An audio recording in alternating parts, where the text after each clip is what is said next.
Yo, once again, we're back. This is with Just Some Messengers podcast. Of course, I'm Mo. I'm Mike. You know, it's Do Work Media Sundays, as usual. So you know we can't do this shit without my brother Drew Money on the boards. Yes, sir. How y'all fellas feeling? Marco, Okay. What's up, bro? What's happening? What's up, world? What's going on with y'all niggas, man? Doing good, man. How everybody doing with this quarantine, man? What we on, like, a month now? Should be a month now. We done been on quarantine. Yeah, something like that. Something like that. A lot of you niggas been quarantined since January, but that's a different topic. But yeah, it's been about a strong month of quarantine. Yeah, I already see certain states trying to open back up next week. Hell yeah. I see Texas trying to open back up. But we open up our beaches, which explains why we so low in education. We about to open these beaches. Florida open these beaches. Stupid. Niggas is stupid, man. Like, niggas is really foolish, man. Like, for real. I don't get it, man. Hey, man, capitalism, man. Yeah? Shit gotta keep moving. So the dollar gotta keep getting made. So they gonna do whatever they gotta do to make sure that the dollar no get dollars made. if niggas dying. That is true, though. There's not gonna be no dollars if niggas dying. They better off just waiting it out, but... They don't want to do that. I don't know, man. I seen the government just make some money out of nowhere, so it's gonna always be dollars. But I get what y'all saying. Get money out of nowhere, how? When they just typed up, we're gonna give everybody $1 billion, all these trillions of dollars these niggas made for all these relief funds and all this other shit. We could have been had a lot of this shit going on. Like, the money been there. This. Yeah, the money been there. So where it been at this whole time? So, man, money's like numbers in this world. It's never ending. yeah, that's what I'm saying. Like, this city you can make money at any time. I mean, you print money, so I don't understand it, to be honest with you. Yeah, man. I don't know, man. I've been drinking a lot of alcohol lately, man. Feel like, Y'all done get y'all stimulus checks? hey, man, that's not nobody's business. That's not nobody's business. I just need more donations. Man, during these times, bro, it's just, it's like you want to make the best out of these times as far as like what's your spare time. But I can understand how somebody would be like, like I'm just not inspired to do nothing. Like, you know what I'm saying? Like I'm just trying to just wait and just see what the fuck's going on. Cause there's a lot of people that saying like, you need to learn a trade, learn a craft, learn a skill during these times, which is true. You know what I'm saying? You could do something with your time, make it useful, but people operate under different type of circumstances. So I don't think it's a requirement that niggas need to learn a trade during you know what I'm saying? Like, because I see that's a floating narrative, like, that's LLC Twitter, man. You know what I'm saying? So it's like, I understand, I do understand that way of thinking, but I also understand the way of, like, there's some people who are really just not creative during these times. Like, yeah, there's people who are worried. There are people worried about other shit. You know what I'm saying? Like, your main focus should be a mental health during this shit. Anyway. Yeah, that's all I've been doing is just doing a lot of self-reading, self-improvement shit. Like, that's really it. You know what I'm saying? Just trying to keep the the spirit level high, for the most part. Like, niggas was trying to tell people to start businesses with this $1,200 or invest the whole thing in the stocks and then those other shit. Like, y'all don't know what niggas was going through before they got this $1,200. Like this shit is insufferable, man. Right. Like, I be looking at these tweets, I be like, bro, like, y'all niggas got the nerve, bro. Like, what be wrong with y'all niggas, man? Like, wow. I be like, because I can understand that with like, if you got your shit set up to where you you had your shit right, and you know what I'm saying, everything's paid off, whatever, and you got some money you want to go ahead and start investing with, start up something, then go ahead, do that. You know what I'm saying? By all means, it's America. You know what I'm saying? Do it, but.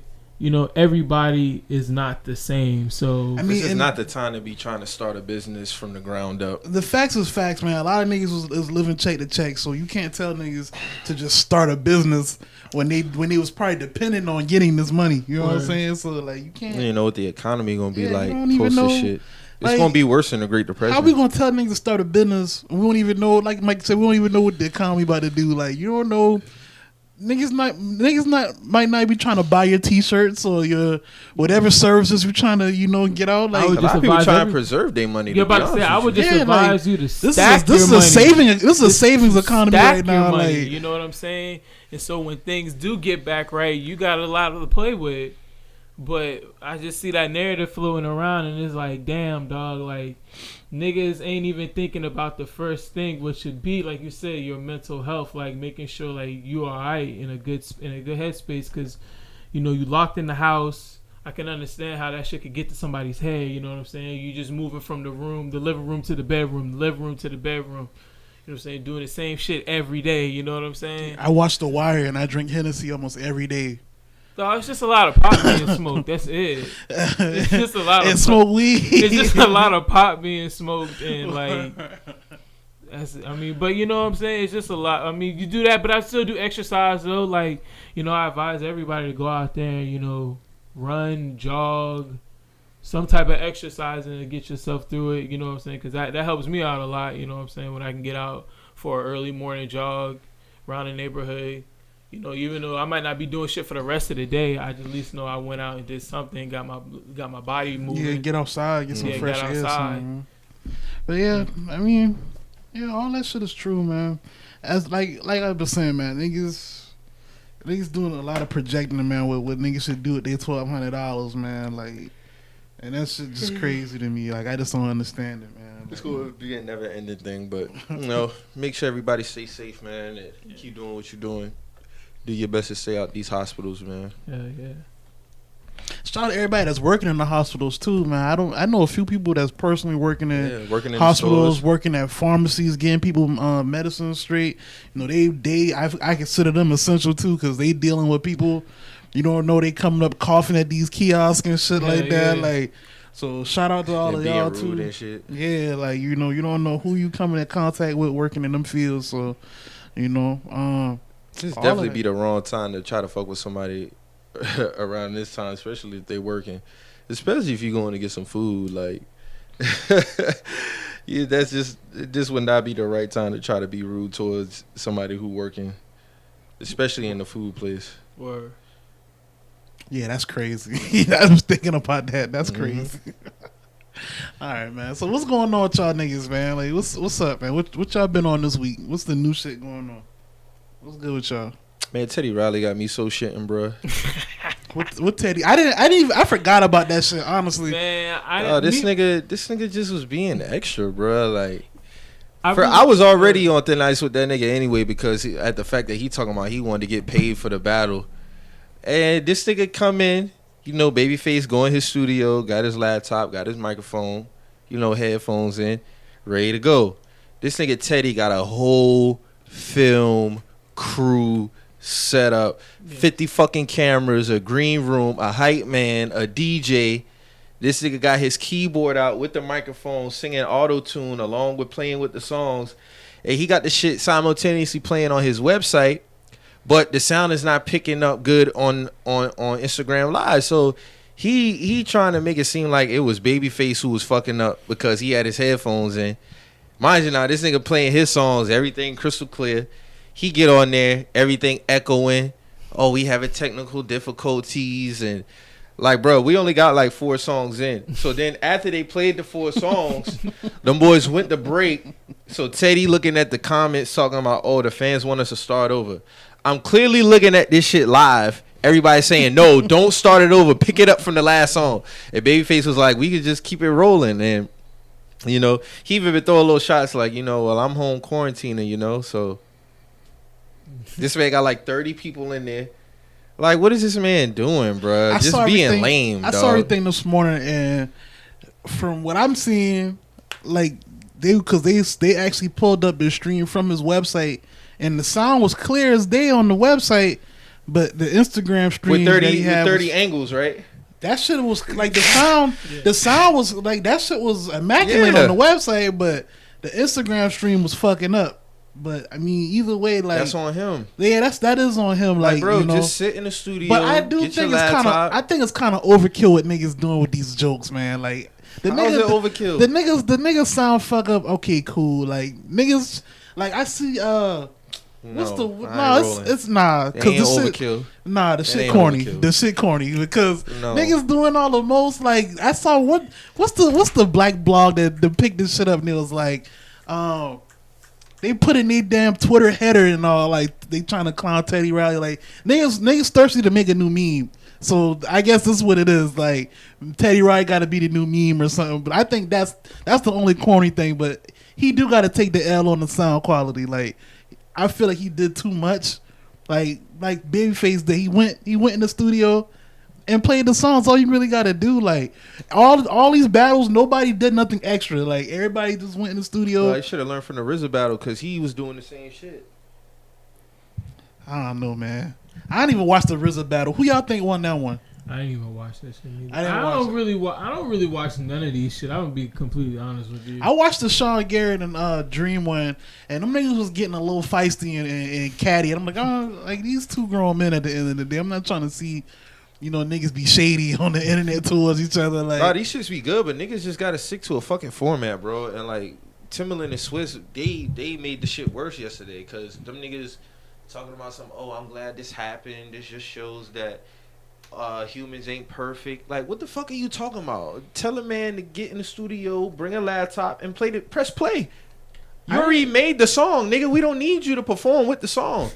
Like, that's why he getting jokes. That shit is corny. Nobody asked you to get up there and give us a concert, bro. We don't want to hear you play keyboard and sing along with the fucking song. Play the songs. Babyface was sitting there like getting pissed. I was like, this nigga's about to leave, bro. Like, I can see it in his face. This man like 60 plus. He ain't trying to stay up till about 12 a.m. in the morning to play 20 songs. Man, that shit beat whack. Coronavirus. He ain't trying to do all of this shit, bro. Like, he literally just beat coronavirus. He beat that like, shit for real? Jokes yeah, aside? no, some real shit. That's why they didn't do it the first week, because he was coming from under it. Like, him and his whole family and his household had it. I didn't know that Teddy Riley shit was gonna be that theatrical. Like, I didn't know he was gonna put. The shit was whack. He doing too much shit. It's extra. Nobody asked. Nobody asked for that. But see, he probably was on some shit like, I'm gonna put it on my website, make some cheese off the website, and I'm gonna hook it up to the Instagram live, so I can make cheese off the website and still get the live audience, the live stream with that shit. Black entrepreneurship, man. My dog said you can still upload on your website, but just play the songs regular. I feel like he should have just play the songs regular, yeah, bro. Should just play the shit regular and Did you see the video of the whole setup? Like, this nigga literally had the whole, like, this looked like a movie set. He had an old nigga in the back, like, dancing behind him and shit. Yeah, I seen that. Like, I'm like, what's going on here, Teddy? Then after Teddy from James Island? Yeah, Teddy is from James Island. Then he talking about some, please. Like, I talked to my brother, and we're going to get this thing right. Please forgive us. No, ain't no us. That's you, nigga. Like, Babyface came prepared. Like, but shout out to D Nice, though. He did a Teddy Riley and, Babyface set last night. He was killing that shit. Word, he was killing that shit. That was gonna be I think that would have been the best battle we had, man. But it's always one. Hey, once this quarantine shit over with, dog price about to be through the roof. Oh, the price been up. The price been up, but dog about to really be like, yeah. Mm-hmm. He should. I feel like he should be getting EDM DJ money. Cause them EDM DJs is like, they like the baseball players of the DJ world. Hell yeah. And them niggas is trash. I'm gonna keep it a buck. That shit is not wavy. But I feel like the next they saying the next battle should be Alchemist and Havoc. I don't want to see that, because I feel like a lot of them boys work on the same shit. Cause Alchemist is like, Alchemist fuck with Mobb Deep like super heavy. And a lot of the raw Alchemist got a deep. He does have a deep catalog, but I just feel like a lot of he can't play none of the Mobb Deep, like the hard Prodigy shit. He got to go up against Just Blaze. He don't got to. I mean, he don't have to, but that's like that's some of his best music, though. I mean, as an Alchemist fan, that's some of his best music. But that's the difference. Like, we going for hits. He don't gotta play B-side Mobb Deep shit that he did. You know what I'm saying? Like, besides hold you down, what else? Like, that was a major hit. We gonna make it. But that's not Mobb Deep. Yeah. Hold on, man. He don't gotta play that. The realest. Hold on. I gotta throw this in here. Back to that real quick. Back to that shit. I forgot he said this last night. So Swiss Beat said this shit, it's difficult to put this shit together. Like, we what this nigga said? They said this ain't easy work. We missing dinners with our families. Like, what the fuck are you talking about? It's Instagram Live, nigga. This shit is not that fucking deep. I don't know why Swiss and Timberland acting like this shit is like some major league basketball, football shit. Play the fucking songs on Instagram Live for 20 songs and keep the shit pushing, bruh. It's just the big three for artists. Like these niggas really doing the fucking most, dog. It's the big three for artists. It's like and one Battlegrounds or something. These niggas is always something that's so minuscule to try to blow it up and make it bigger than what it is. It's not that deep. Like you hot behind that. Cause this shit is whack. You take something so simple, flowing good, and then it's always one motherfucker who wanna fuck it up, bruh. Like doing extra shit. Just I kind of had a feeling this shit was gonna happen when it got postponed last week. I was like, even when this shit come back, it's gonna be a hiccup. And then people doing extra shit talking about, oh, y'all talking about Teddy. Like nobody's saying nothing about him as a producer. Play the songs. That's it.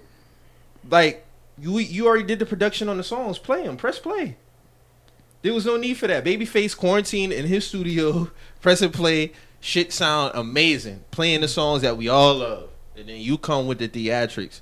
And he looking back at his DJ getting mad. Like, you the one set this shit up. You the one set it up. Hey, man. Nobody asked you for all that. Self-rising and self-falling actions in the story. Like, a nigga hooked up that auto-tune. He put that tune in his mouth. He was feeling himself. That shit sound bad, too. So niggas was like, hey, we can't hear you, bro. He tried to bring back the New Jack Swing. Yeah, he tried to bring it back. I ain't mad at it. I was just saying. Just play it regularly. Hey, man, you got me so you hit the first time when you do that type of shit, man. They should have been worked out whatever they needed to work out. Like the shit, I'm looking at the comments and everybody talking about Tim and Swiss fix this. How they gonna fix it? They home. They are home. This is not no goddamn. Oh, what about the troubleshoot? Yeah. The troubleshoot. This shit is not that difficult, dog. I never knew so many problems could come from just setting up your Instagram Live and letting the shit play through the microphone regular. Like this shit is amazing, but I wouldn't want to see Alchemist go up against Havoc anyway. So no, I don't want to see it. I don't want to see that. I don't want to see that. Go up against Just Blaze or something like that. Go against him. That'd be a good one. Yeah, I would fuck with that. Did we have any other battles? Isn't it like some in the cut? Like, cause I mean, if it's hits, then Just Blaze is gonna win. But that's what I'm saying. If you're going for like in the deep in the cut shit, cause Alchemist got some shit like. And that's what I'm saying. I feel like Havoc would be a better matchup for that. You think? Like Just Blaze, I think Just Blaze should go up against like. Yeah, it'll be two. Yeah, because Just Blaze has hits. You need somebody who I want to hear like in the cut Alchemist records like beats. I don't want to like because there's not really a lot of like commercial shit. He could go off of really like that. That would be for like fans of them. You know what I'm saying? Like that's the battle I would want to see. And that's why I would watch that shit. Like you know what I'm saying? That's what I'm saying. Like a Just Blaze battle that would be. Yeah, there'll just be a lot of hits, and Alchemist don't have the hits. But Alchemist got, he got deep cuts. Yeah, but all his deep cuts are gems. Well, I noticed too watching these battles, a lot of people don't know what a hit is, and then a lot of people are equating hits to like being better than somebody else. Like you either got hits or you don't got them. That's what I was saying. Like if everybody want to just throw artists in there and do it, cool. But like everybody, I feel like everybody can't do these shits, man. Like what's a hit and what's not a hit though, like because to me personally, like somebody might be like, hey, this song a hit, and then another people like that song ain't really a hit, but it's kind of subjective to everybody. But at the same time, like a hit, it could be a universal hit, and then it could be like a personal pick that's a hit. You know what I'm saying? Yeah, it could be a universal hit. Some hits are regional hits. You know what I'm saying? I see a lot of that with the. That's what I was saying, like regional. A lot of shit is like regional. What would be a regional hit though? Like I said the other day, like That's What's Up by Gotti. That's a hit, but it wouldn't be a hit on Billboard. Yeah, that's a But I'm saying a conversation outside of the actual, like if you was to actually have like a hit battle, like people was talking about possibly 2 Chainz and Future doing one. Nah, like Future is getting him out the paint. Yeah, Future's getting him out. It's no disrespect to Chainz, and people make it seem like it's a shot. It's not a shot. It just is what it is. Like 2 Chainz should go up against Meek, like how he said he should. Yeah, that would be bad. That would be a better matchup for him. Yeah, but Future, no, like it's just not. It's not possible. Like who would want to see Nas in a hit battle? Like we was talking about Nas. Like, come on, niggas really gonna think that Nas got more hits than Ludacris?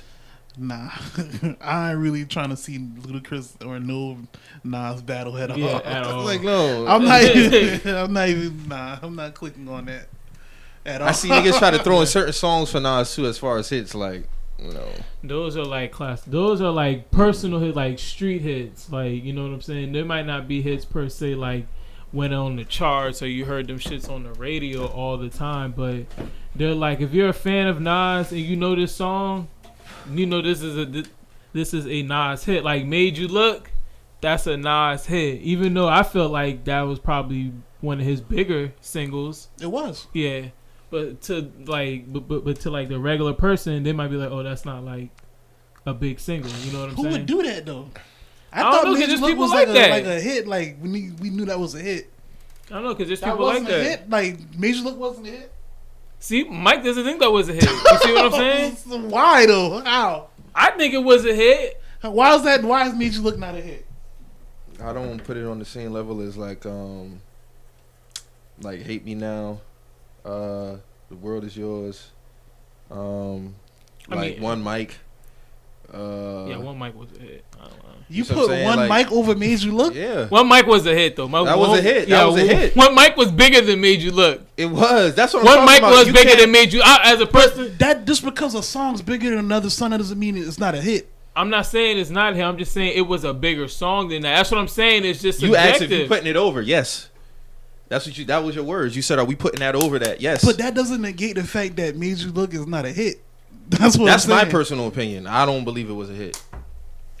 I think Made You Look was a hit, but I think One Mic was bigger than Made You Look though. I wouldn't argue that, but I'm saying Made You Look was still a hit though. Yeah, but like I said, like it might have been a hit more to like the Nas fan, because like Mike said, he doesn't think it was a hit.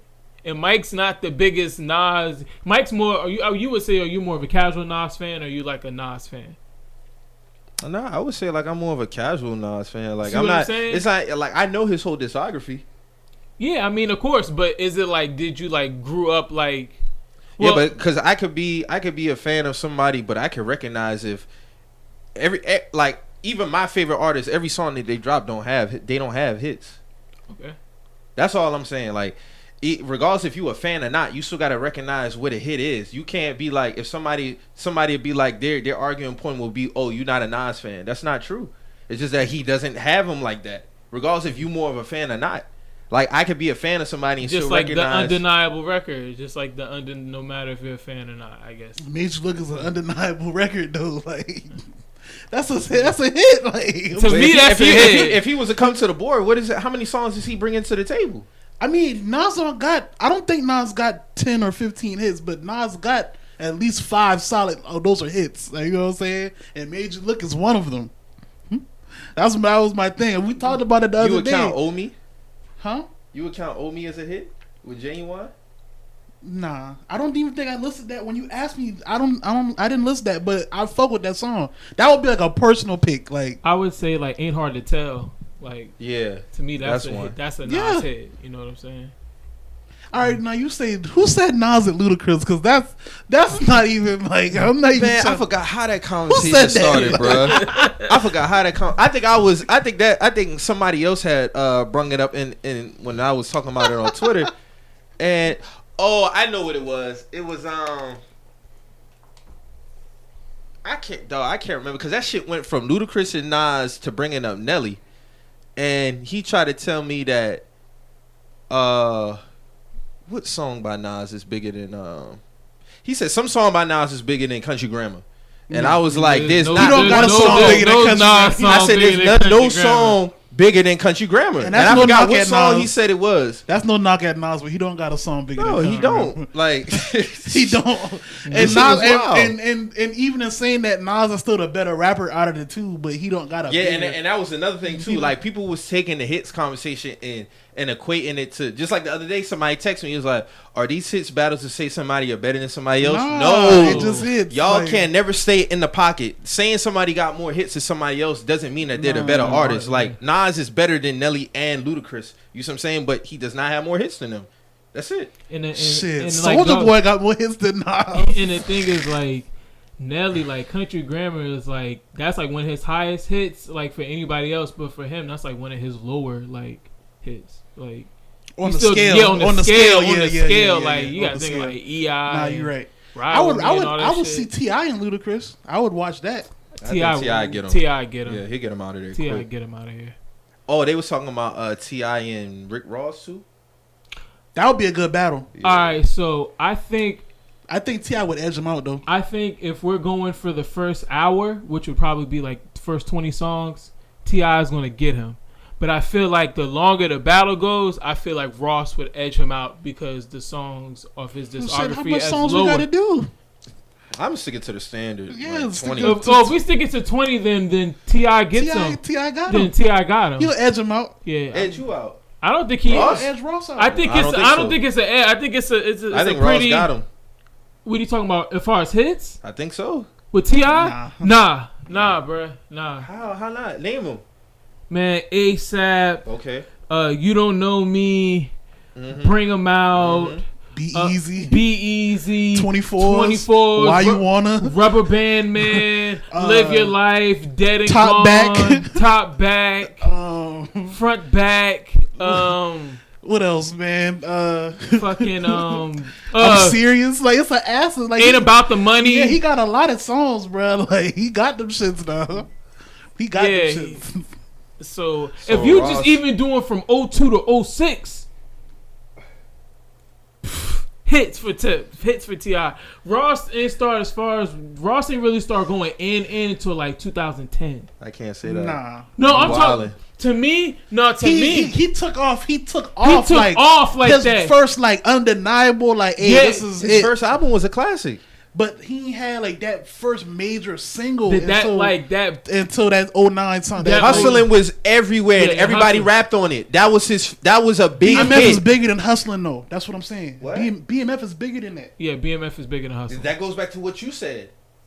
Just because that song is bigger, that doesn't mean it wasn't. Hustling was one of the biggest songs of 05, 06. That's a fact. Right, and everybody rapped on that song. He didn't have another big song like that until 09. T.I. been killing T.I. been dropping a lot of shit until BMF came out. That's my point. That's all I'm saying. Nah, I can't agree with that. That's not true. T.I. got more hits before BMF came out. I'm not disputing that. I'm talking about That's Rick all Ross I'm saying. only. I'm only talking about Rick Ross. Rick Ross had Boss and he had Maybach Music before 2010.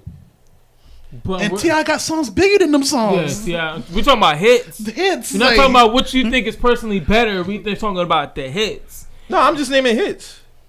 That's what I'm saying.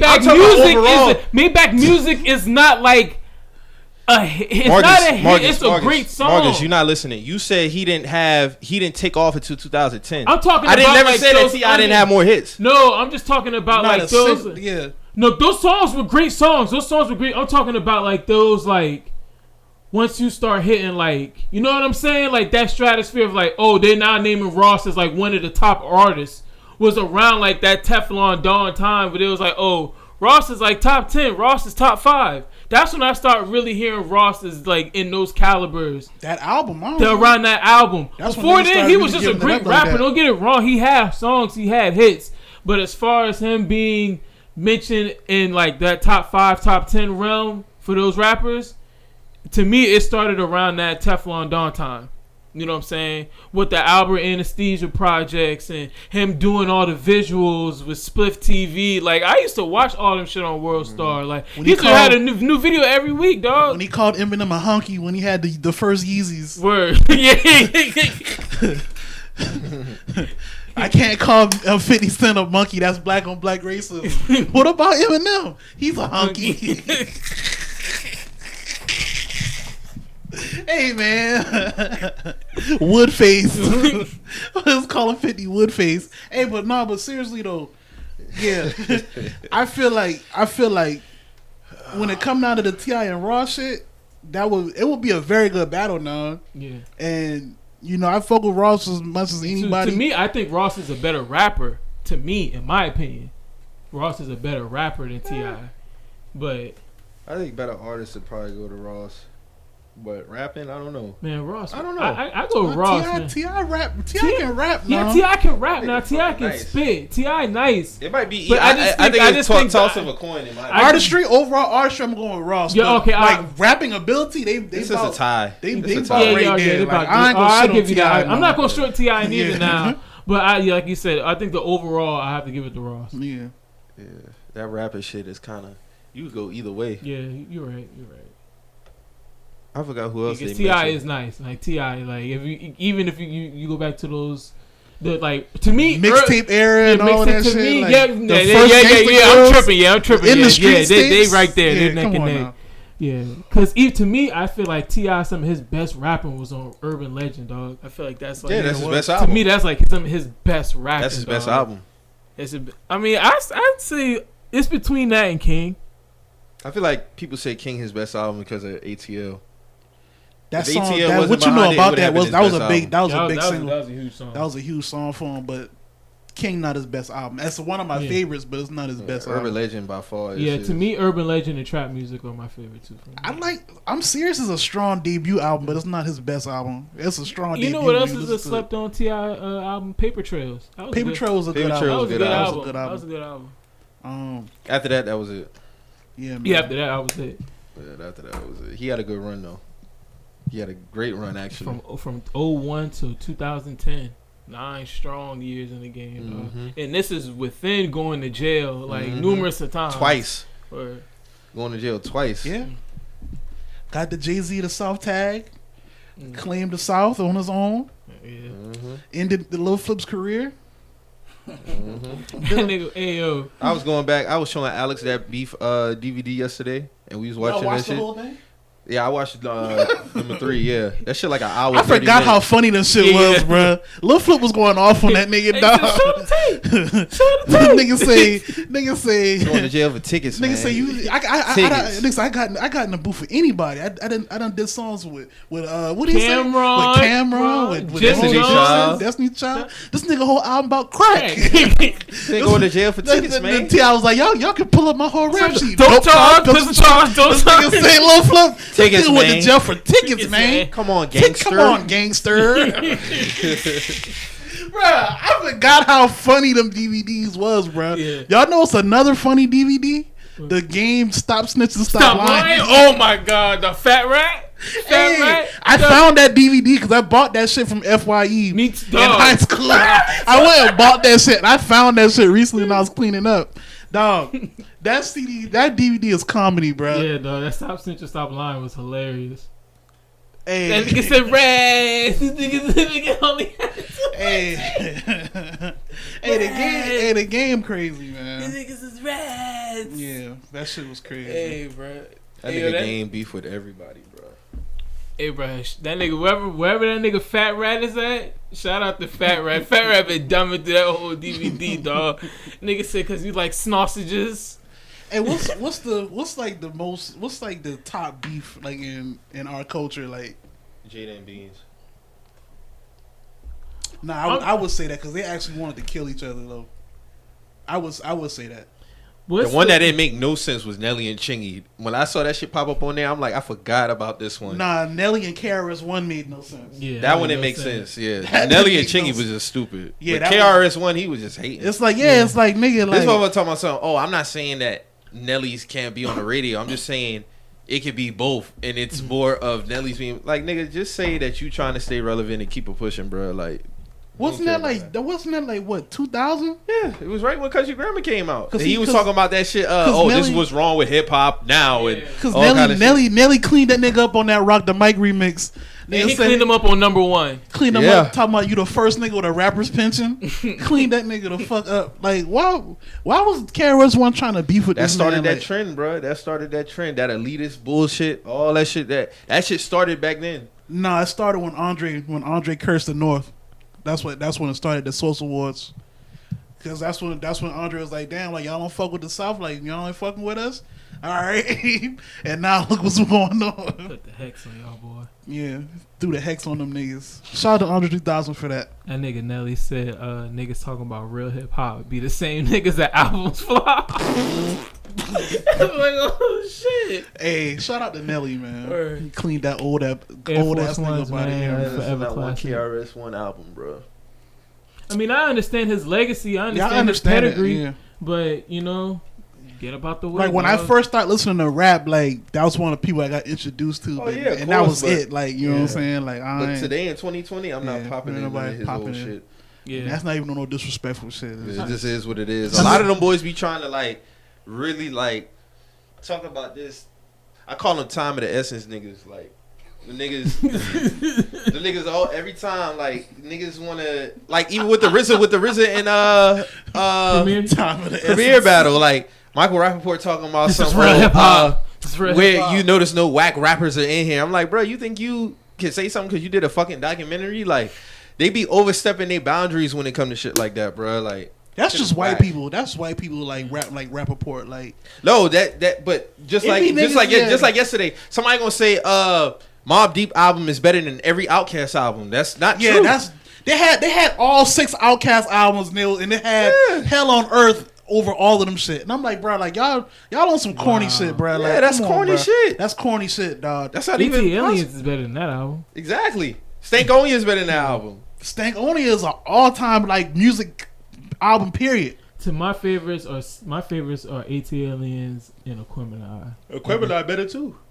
Aquemini. Like they got Aquemini's at a least dope 3. piece of body. They of got work. at least got at 3 least 3 albums that's better better. than that album, Yeah. and yet they talk about better than all these albums. Like, what are y'all like? Like you right? Them are time of the essence ass niggas. And then I'm gonna be honest with you. If you go back and listen to a lot of that old shit in the '80s, a lot of that shit did not age well. Nah, A lot of that shit did not. I mean, it's age cool well. for documentaries. And That's shit. why I be trying to tell people like The you sound can evolved, man. It's a difference between a classic and something that's timeless. Because you can have something that's classic, but is it timeless? That's where you start to separate great albums. You see what I'm saying? In my opinion, like if something's timeless, you can put it in any era and that shit be amazing. Like I'm gonna be like a lot of them shit that came out will not last in any time period. But bro. I'm gonna be real with you, dog. Like there are some like I'm gonna be real. Like I went back and listened to like Paid in Full. That shit is that's timeless. Yeah, That's that song, yeah. the album, like But then, the what I'm song, saying, the album, they like make it shit like seem like- that is like that's timeless. Yeah, but bruh. they make it seem But like everything that came out then is like timeless, and but it's not true. that's what I'm saying. Like, but like out of that '80s era, like I will say that is like a timeless piece. That is a timeless album, dog. But Mm-hmm. everybody wasn't dropping. Like But everybody that back wasn't then. dropping that. You know what I'm Like, saying? Just like in the '90s, there's timeless. Just like now, just everybody like not now. dropping like that's. And I think that's what it is. I think people misconstruing it. They making it seem like the eras before those eras just have like way better music, and we're not saying that. We just saying, of course, shit going to evolve. That's just natural. So it's like eventually you got to sift through everything. Yeah. You got to sift through Everything shit that from come the out 80s. now ain't good. You got to sift through everything from the 90s. You got to sift Yeah. through everything from the early 2000s, and we sifting through everything right now in the 2020s. So it's like. What I mean, like it be kind of like frustrating because They act like they had no duds back Yeah, then. like, bro. when you- like bro, like come on, everybody bro, that like, dropped wasn't nice. everybody, bro. yeah, they come on, dog. Like that's just natural, like you know what I'm saying. So I think that's what the. I feel like when both sides really understand that's when we can really get to, you know, the old. You need to have a platform. You need to have a platform of them and somebody like from our era, and then even cats who coming up under our era all sit at a table and just get a understanding of how this shit really is. Cause like when I be hearing a lot of these older cats like be talking about that shit, really do be sounding like hate most of the time. Yeah, it's like, when bro, they- everybody not gonna rap like that, bro. It just When is niggas what it start is. talking that real hip hop shit, like I don't even like listen to Yeah, it no that's more. it. Like honestly, like. Cause I already know where the conversation I already gonna know go this at. shit going there. Like y'all gonna talk about somebody with dreads, or y'all gonna talk about somebody rapping like fast that y'all can't understand because you old. Like it's just gonna be something that you just don't understand. Right. So I'm not trying to explain to a nigga older than me some shit that they can't catch. Like some people just not gonna catch it. It's Like, crazy because I know some old cats who like. I know a dude 45 got Gucci in his top 5. Yeah, that's what I I'm know saying. niggas Like, like I know that niggas too. like that too. I know But older- that's why it's older like that frustrating too. when I be running into a lot of older niggas and they be like, "This all we listen to." I'm like, "Nah, it's not." Like I know niggas your age that listen to the same shit I listen Yeah. to, and I listen to the same shit that you listen to too. So But it's the a thing is, disconnect I'm not- somewhere. I'm not gonna be like, "Hey, all y'all old shit is trash. Like I fuck with a lot of older music. Me too. But for some reason, like on the older side of it, they don't fucking with like a lot of the shit that we listen to. And I just don't understand it. Like at the end of the day, this shit is art. Like everybody should be able to appreciate what everybody bringing. Like I don't understand it. Like of course we're gonna have niggas who's trash. Like we get it. Yeah. But at the same time, like there's a lot of good shit from this era. There's a lot of good shit from the older eras. So yeah, there's a lot of trash shit from that era. There's a lot of trash shit from that. this And that's era, the thing. They get a pass for having a lot of trash shit in the era because they was like the foundation. And I get it, but at the same time, like everybody wasn't good. Everybody wasn't good. Everybody then. wasn't good. Everybody wasn't good. Like you watch a lot of those documentaries, you be like, dog, this shit not doing nothing right now. Like you know what I'm saying? But you respect it for the history. Yeah, you know what I'm saying? So it's like I don't know, man. It's like a shock factor to say anything 2005 and up maybe is an all-time great. Like you can't say My Beautiful Dark Twisted Fantasy is better than Reasonable Doubt. You can't say it. Like why it's not? Why it can't be? Because it was first. It's one of the first. It's a class. Yeah, Reasonable Doubt is a classic, but in my opinion, I think that album is better. I think it's a top 3 album all time. I was in a barbershop one time and I forgot who I was around. I was around a bunch of older cats. It's like you can't say My Beautiful Dark Twisted Fantasy. I said Rick Ross is top 10 all time. Niggas was like, what? Like how you gonna say that? And I was like, y'all listen to this man? Like that man top 10. Like that man is top 10 rapper. Like period. Like overall artistry. Like that man is top 10. Man, fuck the artist. Him rapping, he's better than a lot of these niggas. Like, yeah. Like, even niggas want to talk about, you talking about even artists. What about rapping? If you want to talk about rapping, it's a lot of these niggas who could just rap better than a lot of them niggas. Like, we just gonna keep it a buck. But it's like an indictment on your knowledge if you say anybody from this era is better than anybody from Real back talk, then. Young Jeezy better than Kumo D. Like facts though, facts. That's facts. That's real. That's real. That's facts. Kumo D ain't give me a thug motivation 1-on-1. Like, and that's just what it is. Like, I mean, it's funny, but it's true. Like, and I got all the respect for Kumo D, whatever he did, blah blah blah. But the nigga, he didn't give me Tribe or Die. Like, sorry. You know? Cool Herc and all them niggas, like, come on, bro. Like, nah. Gucci Man is watching MC Shan. Gucci Man is watching MC Shan, dog. Gucci is watching that nigga, dog. One verse. Young Thug is watching him. Young Thug is running laps around these niggas, dog. While dressing like them. You know, so crazy. While dressing like them. You know, so crazy that even like niggas from their era even recognize Thug as being one of a dope ass rap. Pusha T, Jadakiss, like a lot of them. Thug one of his favorite rappers. Exactly. So you're not gonna tell me that Thug not like that. Dog. Thug not like that. Bro. Like a lot of these from here. Like a lot of them niggas back then. It's like it's okay to say somebody from this era is better than them, dog. Like it just is. Like when it comes to the top 10s, like when it comes to the top 10, top 5s, like. Ain't nobody gonna tell me nothing because my top 3 is solidified, bro. Like, it's okay to move. Even with Pac and Big, I love Pac and Big, but you can move some niggas ahead of them if you wanted to. Like, even more so on Big side because he only gave us 2 albums. It just is what it is. I'm not saying that they're not timeless records. He wasn't a great rapper, but a lot of time, if DMX would have died after 98, he would have been probably perceived as the GOAT. We just gonna keep it a buck because at that time, that year alone, he probably was the best rapper, and he dropped 2 albums in 1 year. Of the rap game You see what I'm saying? So if DMX would have died right after 98, like he would have been dubbed the GOAT. Yeah, he would have been up there. He would have been dubbed the GOAT just off that year run when he dropped 2 albums alone.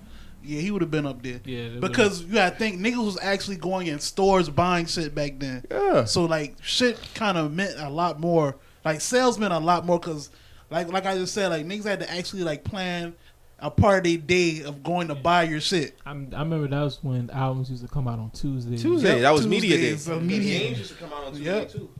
Niggas used to, Niggas used to hit that FYE after school.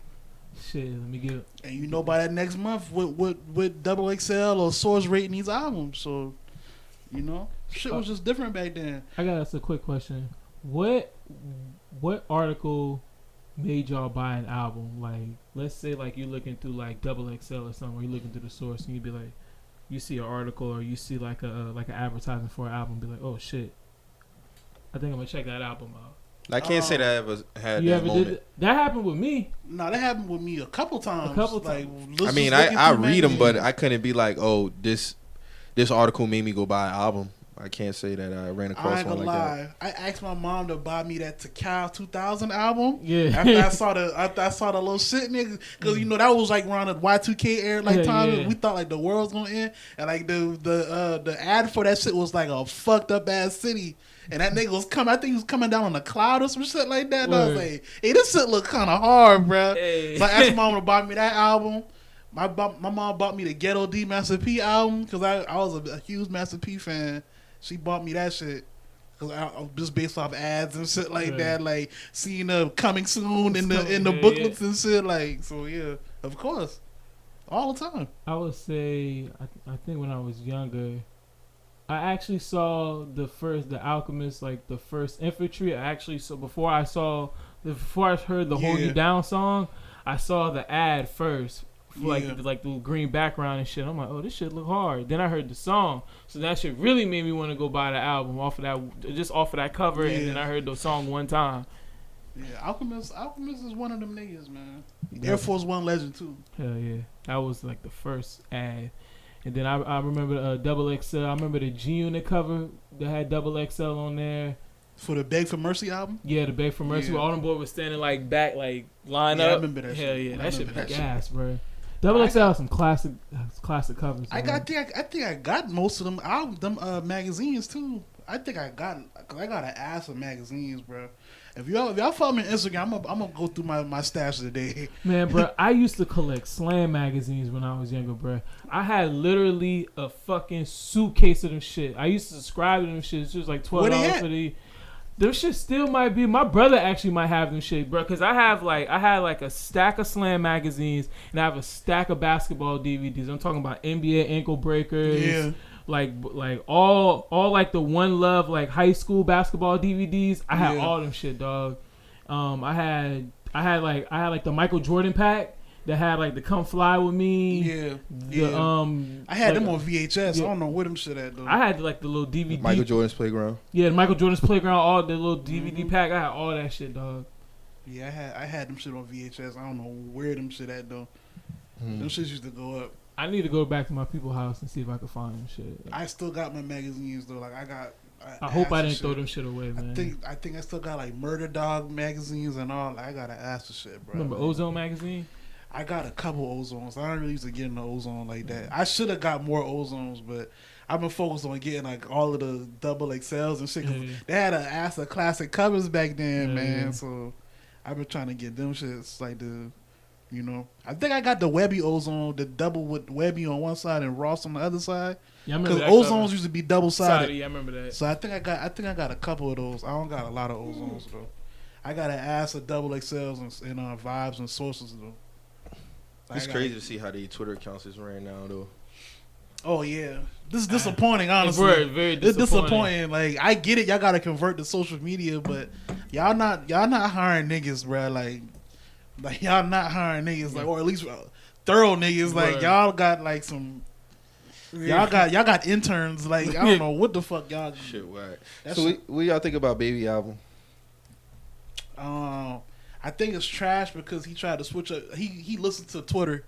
He listened to Twitter when they were saying he just make one song, and now we got this. Like no, he still played every song. I think people took that one song and just ran with it, talking about he listened to y'all. He switched up. He's singing like that was one song. All them other songs still sound like the same songs from his previous albums. He don't got that sound. He don't got that sound on this album, bro. Like, bro, that sound is on this album, bro. Listen to Kurt. I ain't heard that shit, bro. I agree with Mike. I agree with Mike. It's like it's the same shit. He had one song where he was singing and people ran with that. He wasn't singing on every song. That was one song, and then people made a viral tweet talking about he listened to y'all and he switched. Dog, every song sound like every song on Kurt. And the album before that, like Kirk was kind of trash too, though.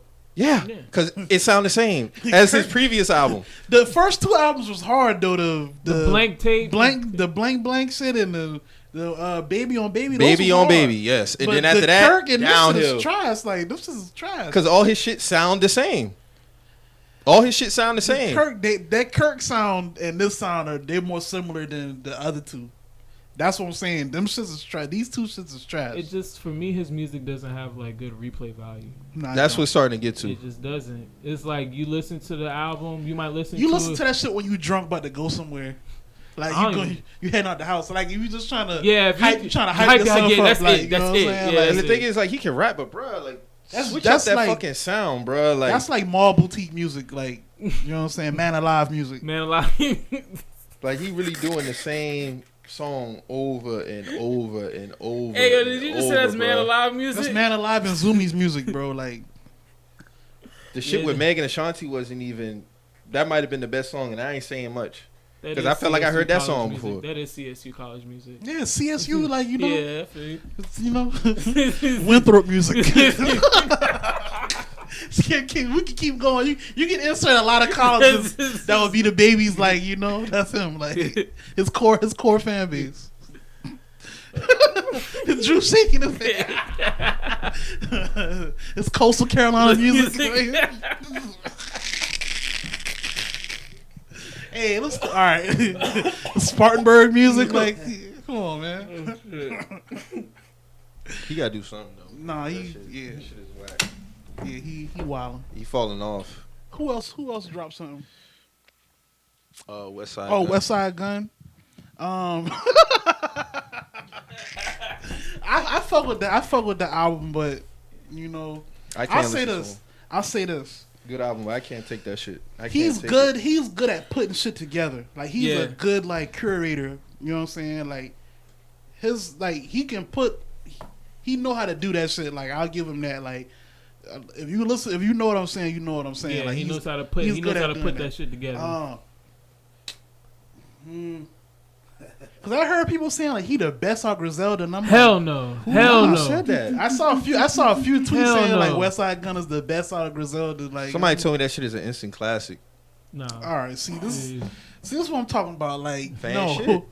No. I asked him why. He's like, oh, the things outside of music. I'm talking about the music. How can a piece of music be a classic for everything else besides music? What are we doing right now? I hate these niggas, man.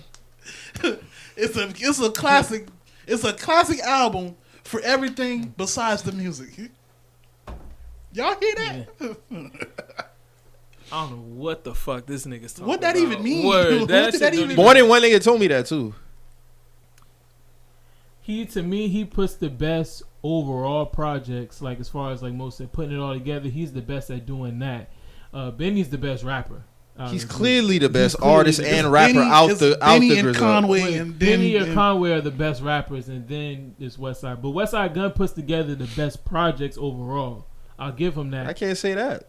To me, I think I mean Benny overall is. I'm talking about as far as like the whole scope of things. Yeah, like his albums like them shits flow. Like he can make like a album like the sequence of the albums. Yeah, like, he's good at skits and shit. He's like a good that. A&R. Like how he said, like he just want to retire and be an A&R. Benny got the better albums, the better rapping, everything, the better flow, everything.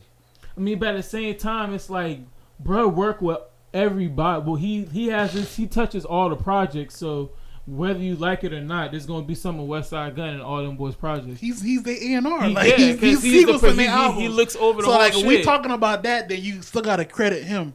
That's what I'm saying. Like when he was saying he just want to retire and just strictly do that. Like I get it. Like because he's good at that. Bro even said he wasn't even trying to be no rapper. He said that he was just trying to. It just happened for him like that. Managing Conway and shit. Yeah, but that classic shit, no. Yeah, it's not a classic. I ain't buying none of that. But I like that $500. Yeah, Freddie killed that. Had my nigga Rock. He probably had the best verse on that album. I got either Freddie or Conway on that. What was that? 327. Shit, even Tyler and was that Joey that was on there too? Nah, I'm not giving Tyler no. I didn't say the best verse. I said the song 327. That was a dope song. That song was hard until it got to Tyler's verse. Y'all don't think he did a good job on that verse? Nah, man. But yeah, as far as Westside, I can't listen to that nigga for a long period of time, bro. Like, I can't take that nigga voice, bro. He probably has the worst rap voice all time. God damn, all time? All time. Easily. If I say he got the worst rap voice, then I gotta say Action Bronson got the worst rap voice too. Then Put him in there.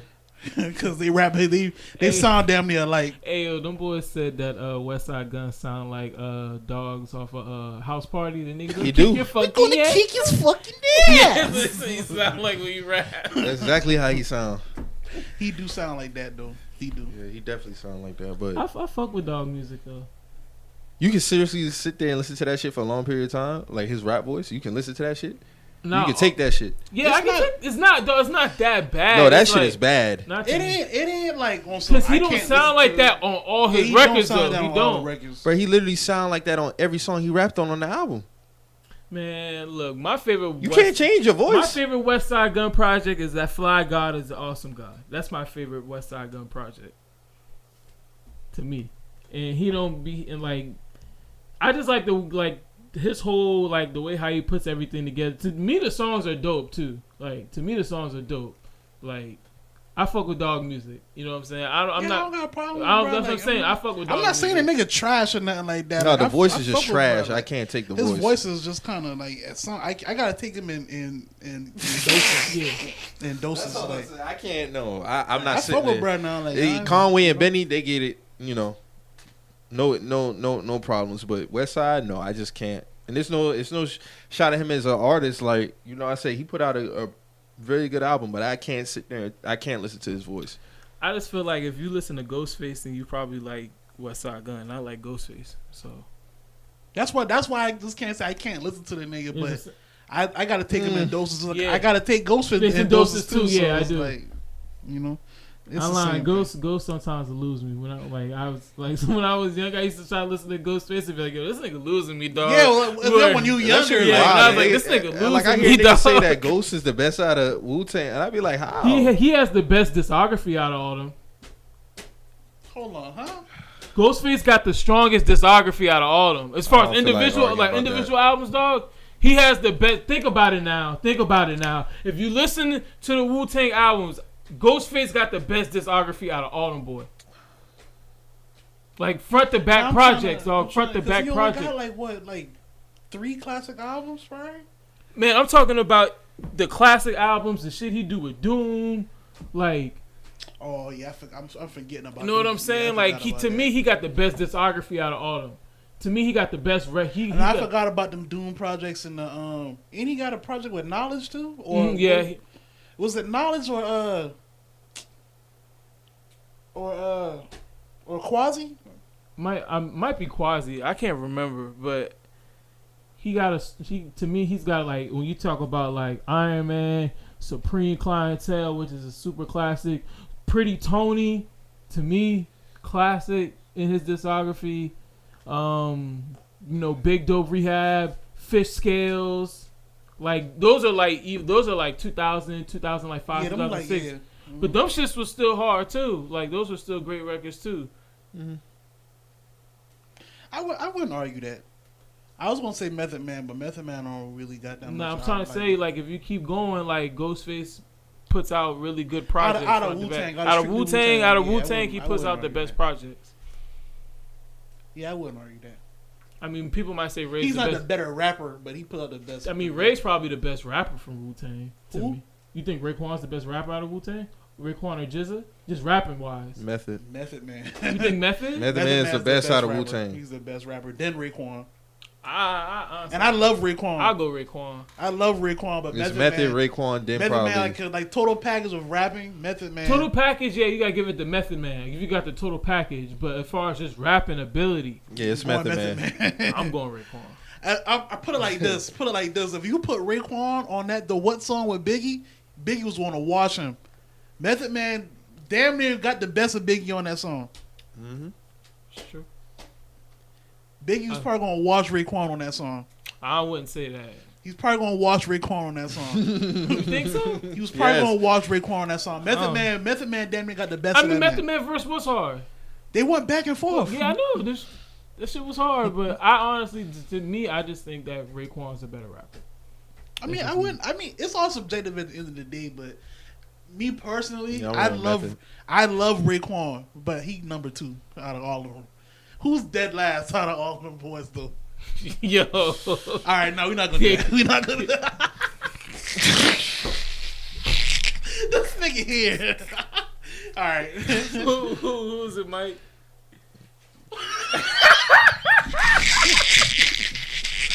I plead the fifth, man.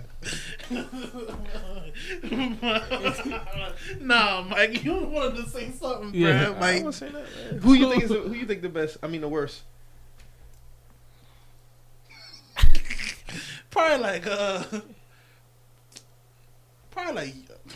you God. I knew he was gonna say that. Probably like you God. Yeah, probably you God. I don't know. Hey, y'all remember when them niggas had that video game? When Wu-Tang had that video game? Yeah. That shit was dead trash, bro. Like I didn't know that shit was trash, dog. I was so disappointed when I rented that shit because you know, like when you Friday come along, your mom take you to Blockbuster. You been waiting all week for that Friday. Yeah. You know, you gotta hold on to that game till Monday. You know, niggas, I've been sitting when I rented that game, bro. Like, this is trash. And I gotta sit on this till Monday. This is trash, bro. Like, Yeah, them weekend rentals. You really had to get your time worth. You had to gamble right. You really had to make sure you hit the right dice roll on them weekend rentals, bro. Because if you fuck up, you would know that you fuck up in the first 20 minutes of playing that game, bro. Like, you be like, man, I shouldn't have got this game. Should got something else. Got some. Yeah. I should have just rented Madden again. Word. Be alive. Word, bro. Yo, but I remember. Who else dropped? Anybody else dropped some music this week? Oh, Playboi Carti dropped the single. That shit trash. Uzi was getting him out the paint on Twitter. I see too. That shit trash. We ain't even gonna talk about that shit no further. That shit trash. Uzi said he might drop again on Monday. Please do. Yeah. I welcome that with open arms. You gave us a good album, then you went back and doubled down with a deluxe version. If you want to drop again and three-peat on this nigga's head, please. He on this man's head, bro, on Twitter. That shit is hilarious. Nah, please do. Off the glass, please. Please do. Like, please do. You got the fast break. I was with somebody live. Somebody said ain't gonna be no Playboi Carti slander. I'm like, I ain't really the person to talk about Playboi Carti, but obviously the man ain't been putting out quality work. Listen, man. Listen, bro. If you was listening to Playboi Carti when he was uploading shit with the red album art, then that's peak Playboi Carti. Anything other than that, so he been falling off since then. Man, that nigga, what? Like he really, with SoundCloud Carti is way better than SoundCloud Carti is the Carti that like that's the Carti that supposed to be like rapping right now. This Carti right here, this is like a sassy diva nigga. Like, you know what I'm saying? Like I ain't really digging this shit. Like that new song's trash. Like, I got who's a rapper that you went hard for, but they haven't put out no quality of work for you to defend them anymore? I got one. That you went hard for. He's like, he gonna be that nigga, and he did not pan out at all.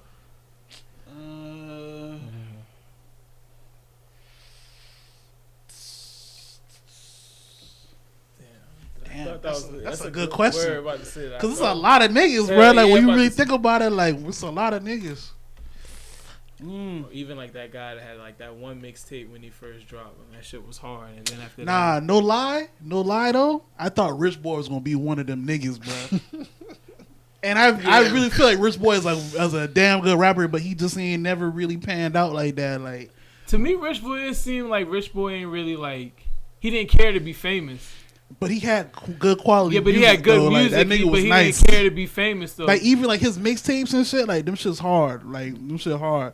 His debut album, that shit hard. Like that's a classic to me personally. But like I thought when even like after the album when he was dropping his mixtape and shit, I was like, oh, this nigga might catch one, and it ain't never happened for him. Like I really wish he did, but it ain't happened for him.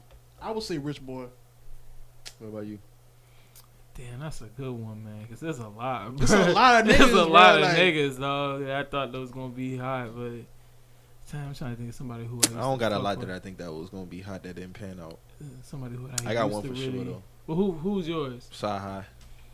Sci-Hi's still good though. He's still good. He still put out quality. He still put out quality projects. Nah, this nigga used to go to bat for Sci-Hi. Him and Stan, but more this nigga because I mean Stan my nigga, but I talk this nigga like every day. Like this nigga go to bat for Sci-Hi, bro. Like around that 2000.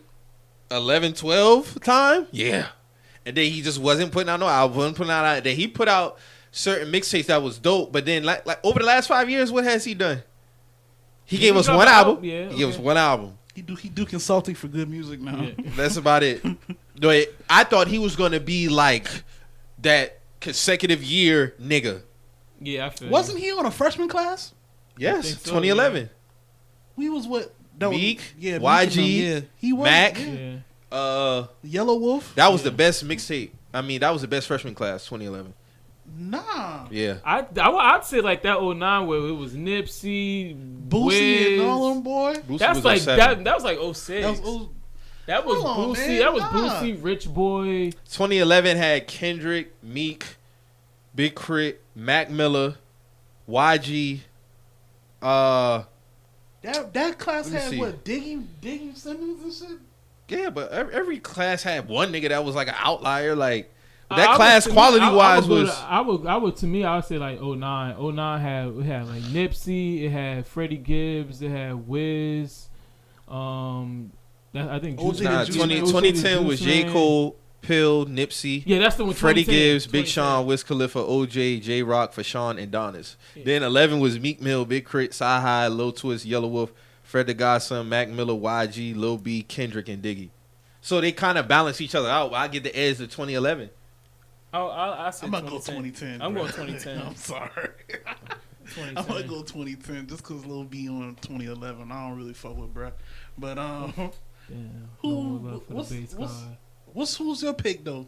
Somebody who I thought was gonna be hot. You Damn, can honestly pick some niggas that we just named. Like, who But y'all thought all them niggas was gonna be like fire? nah, it's just honestly, you know who I thought was gonna I'm be talking, hot. I'm talking about somebody that you for sure thought was gonna be like a superstar. J.R. Ryder. When I was younger, I thought J.R. Ryder. J.R. Ryder. You thought J.R. Ryder was gonna be a superstar? When I was younger, of course, though, I'm in high school. I thought J.R. Ryder was gonna be that nigga. Nah, Like, 'cause Reggie thought that too. I thought J.R. Ryder was gonna be that nigga growing Reggie up. thought J.R. Ryder was gonna be a star too. My A&R hat was not good back then. J.R. Ryder. Respect to him though, but still. Yeah, I did think J.R. Ryder was gonna be the shit. Damn, back then. that's a left field pick right there. Cause now I think about it, it's like, cause there's some guys like shit that I probably like maybe nobody really impactful though that I could really think of that like, oh, I for sure thought this person was gonna be the shit. Like I really can't think, or like what, Murphy Lee or somebody, you know? Nah, I don't know, like, you know what I'm saying? Like I don't know. Murphy Lee. He did have one of the better verses on that Welcome to Atlanta remix Yeah. though. I know that bitch word for word. He smashed that shit. Yeah, he probably had the best verse out of all of them, honestly. Definitely watched P. Diddy on that song. P didn't even write his shit, so you know it. Yeah. You already know what Definitely time it did. was. Who you think wrote that verse? Sean?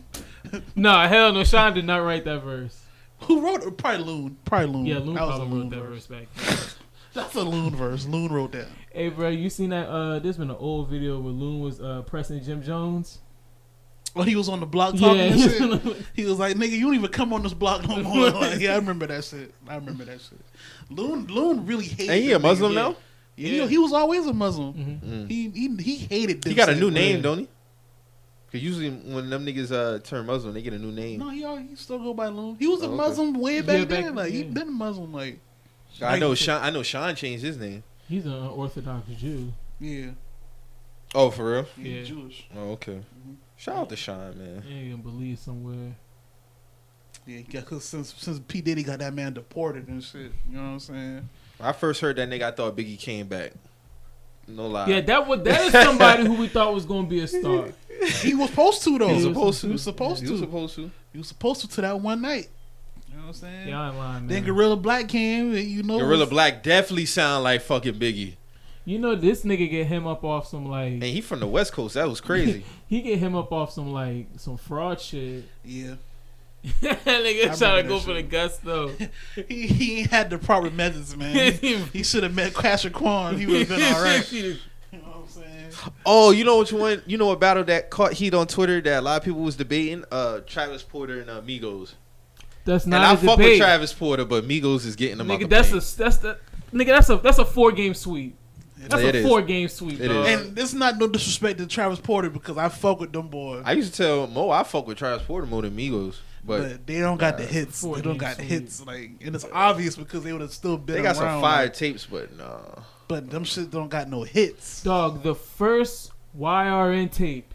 That's it right there. There's like 8 hits off just that one tape. Back to back too. Back to back. Like Chinatown. Rich and Famous. Hannah Montana. R.I.P. Versace. Bando. Jumping out the gym. Like, come on, bro. Like, that's it. That's it right there. Like, that's one. We ain't even get to No Label 2 with Handsome and Wealthy and Fight Night. Like, that shit is a dub, dog. That shit is a dub. It's a dub. Like, I seen people trying to hard down. I see people trying to hard down. Go for them, boy. I'm like, what the fuck we doing with 20 sausage biscuits, man? I'm like, come on. What we doing? Once you throw on, what you got? Go shorty, shorty, go. And that's it. And the song with Tiger. Hey, ladies. Yeah. Nah, that's it. And Make It Rain. Like, that's it. That's it. Like, that's it. And to Get Naked. What else we playing? You're not gonna play Adidas or none of them other shits. Like you not play the shit with Tiger and then or Black Boy, White Boy. Like you're not gonna that shit not gonna mean nothing, bro. Like that's like Atlanta shit. Like you know what I'm saying? Like nah, bro. It sounds cool to say, hey, Travis Porter versus Migos, but nah. Yeah, it sounds cool to say. That's all it is. Nah, let's not do that to them. No. What y'all think about this Orlando Brown Will Smith shit? That shit is nuts. I don't even know no more, dog. Hey, nuts. Orlando be on his Raz B shit, boy. I tell you. But shit, man. So that mean you believe him then? But that's the thing, like, dog. Can't really argue like, these do niggas. you even like? Is it far fetched not to believe this? It's not far fetched to believe. It's not. It's Hollywood. Yeah, it's not. So it's like, bro, and really Will's first role was a gay actor. So I mean, Denzel told him not to do it. Huh? You went and watch that movie?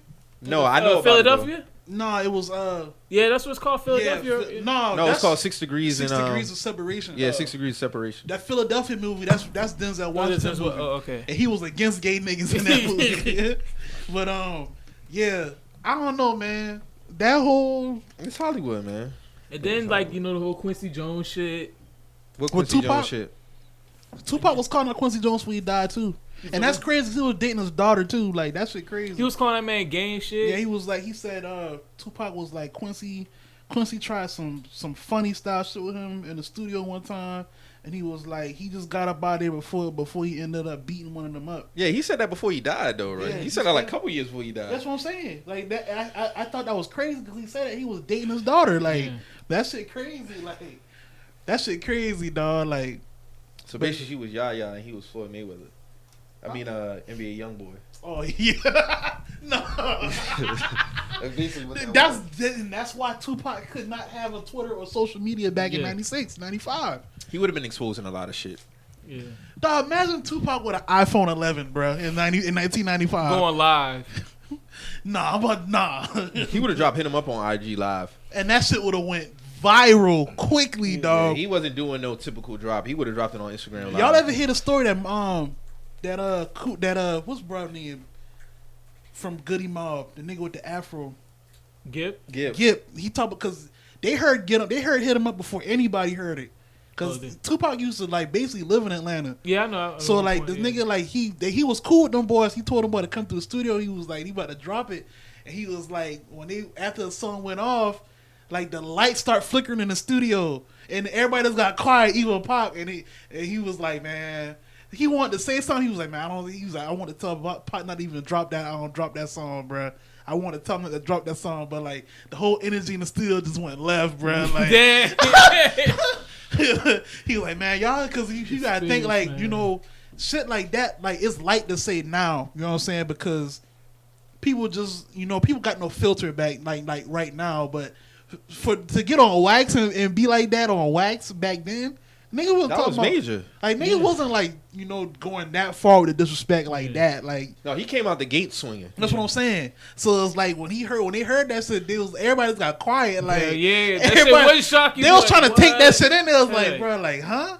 And Pop was like, yo, we dropping this shit. Like, oh yeah, I know he been jacked too. Pop and Jack. Like his nigga was just filled with anger, man. Like no, that first album, like that. And then his first album back, he was just going crazy. Like Honestly, bro, to me, I feel like once bro got shot the first time in Quad Studios, I felt like his whole life just did a 360 after that. I felt like his whole mentality. He went to jail right after that. Yeah, he right? went to jail. I just feel like after once he got shot that first time, I feel like he changed. I feel like that shit changed him, though. I feel like the Machiavelli album, that's everything.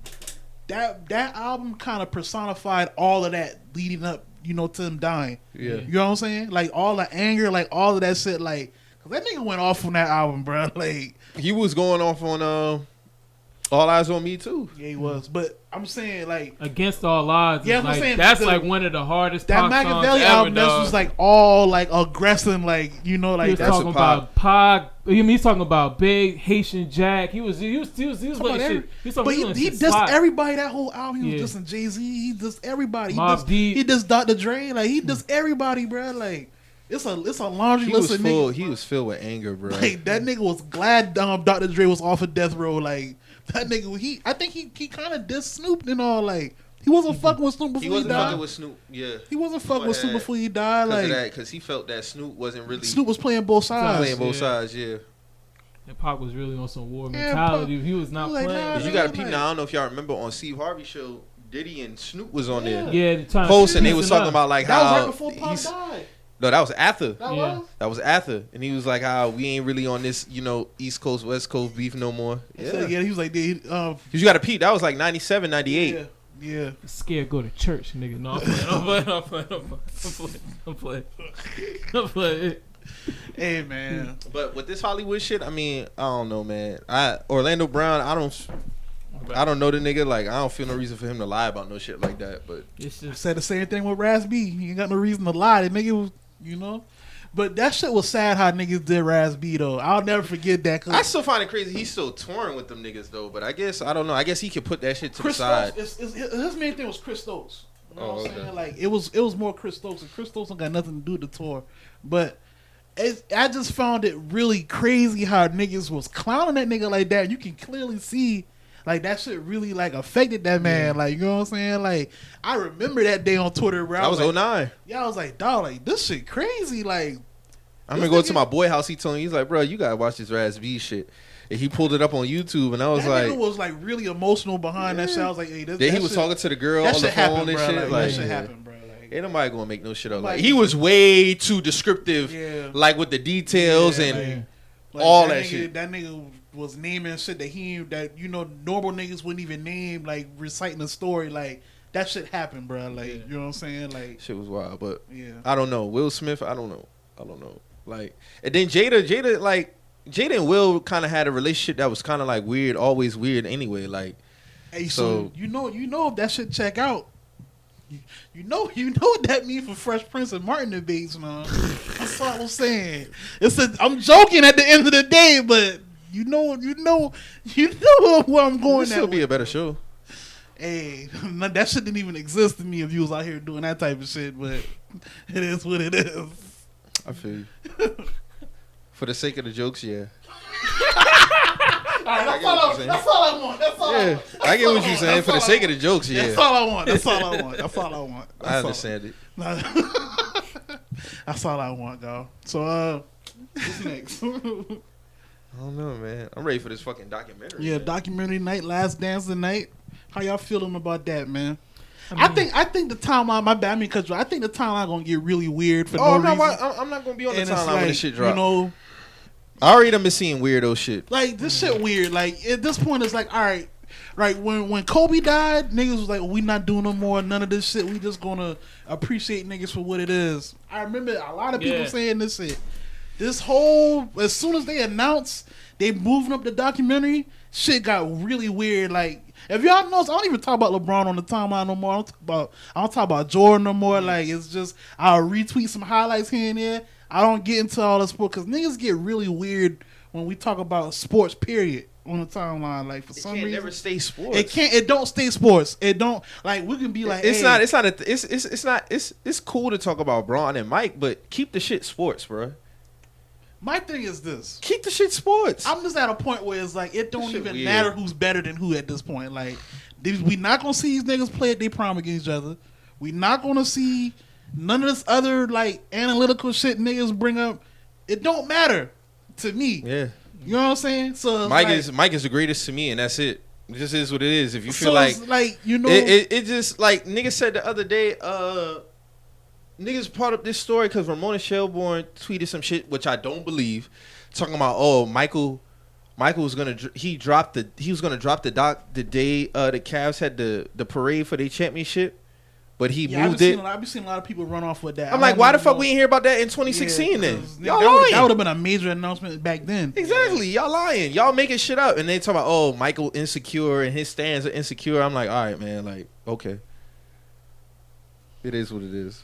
Dog, like honestly, these niggas ain't about to tell the real story, so I don't give a fuck. What do you think the real story should be? Like, what do you think? The real story needs to talk about what happened, why this nigga retired in the first place. Then go to the second three-peat. We're not gonna get that though. That's the only story I want to fucking hear. It wasn't baseball. It wasn't baseball. I want to hear that story before I hear the other story. I didn't believe he retired because of baseball in '93. I believe he retired because his dad got killed. That's why I believe he didn't have the love for basketball. Now all that other shit, I'm not tapping into that shit because that shit is that shit is disrespectful to say that. And people be running with that theory that he got his dad killed, and that shit not cool. No, I wouldn't say got his dad killed. I wouldn't say like per se. Mike had nothing to do with that shit, bro. Like if you don't have no concrete hard facts to prove that man had his dad. That's what I want to see. No, but it's a difference between knowing this shit happened and wanting that. A lot of people want that story to be that he had something to do with his dad getting killed. And that shit corny. I'm not going to even. You need to talk about the real shit. Whether that you need to talk about all the high stakes gambling that was being done between. They got documentaries on that though. They got whole books on that. They got whole books on Mike gambling. They got books on his gambling. No, I know. I seen one of those books, dog. Like but you want to see everything. Yes, I want to see. Yes, in one sitting. Like, yes, I feel you on that. But we're not getting that. We're not gonna get that. This ESPN, we're not. And they only tapping on 1 year, so just really, yeah. That was the 98. 98 season. We're not going. But for 10 parts, I figured they would have at least some type of lead up towards that.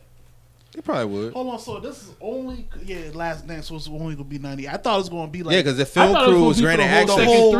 Yeah, that's what I thought. They was granted access for the 97-98 season.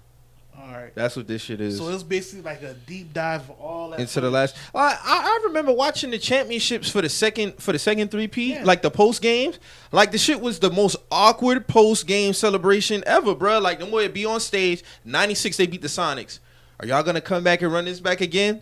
All right, so 97 they won. Phil, you're going to come back? This was a trying year, but, if management want to have me, then 98 that last one was the weirdest shit Then the 98 one was the worst one because Phil was like, I'm not even going to talk about this. Everybody was checked out, bro. So, like, I'm interested to see now. As far as, like, the basketball player standpoint, like, with me personally, when it come down to it, Michael Jordan was the best basketball player point blank period. Offensively, defensively, his will to win, and that's just what it is. When it comes to LeBron James, he's a top 3 basketball player all time, and that just is what it is.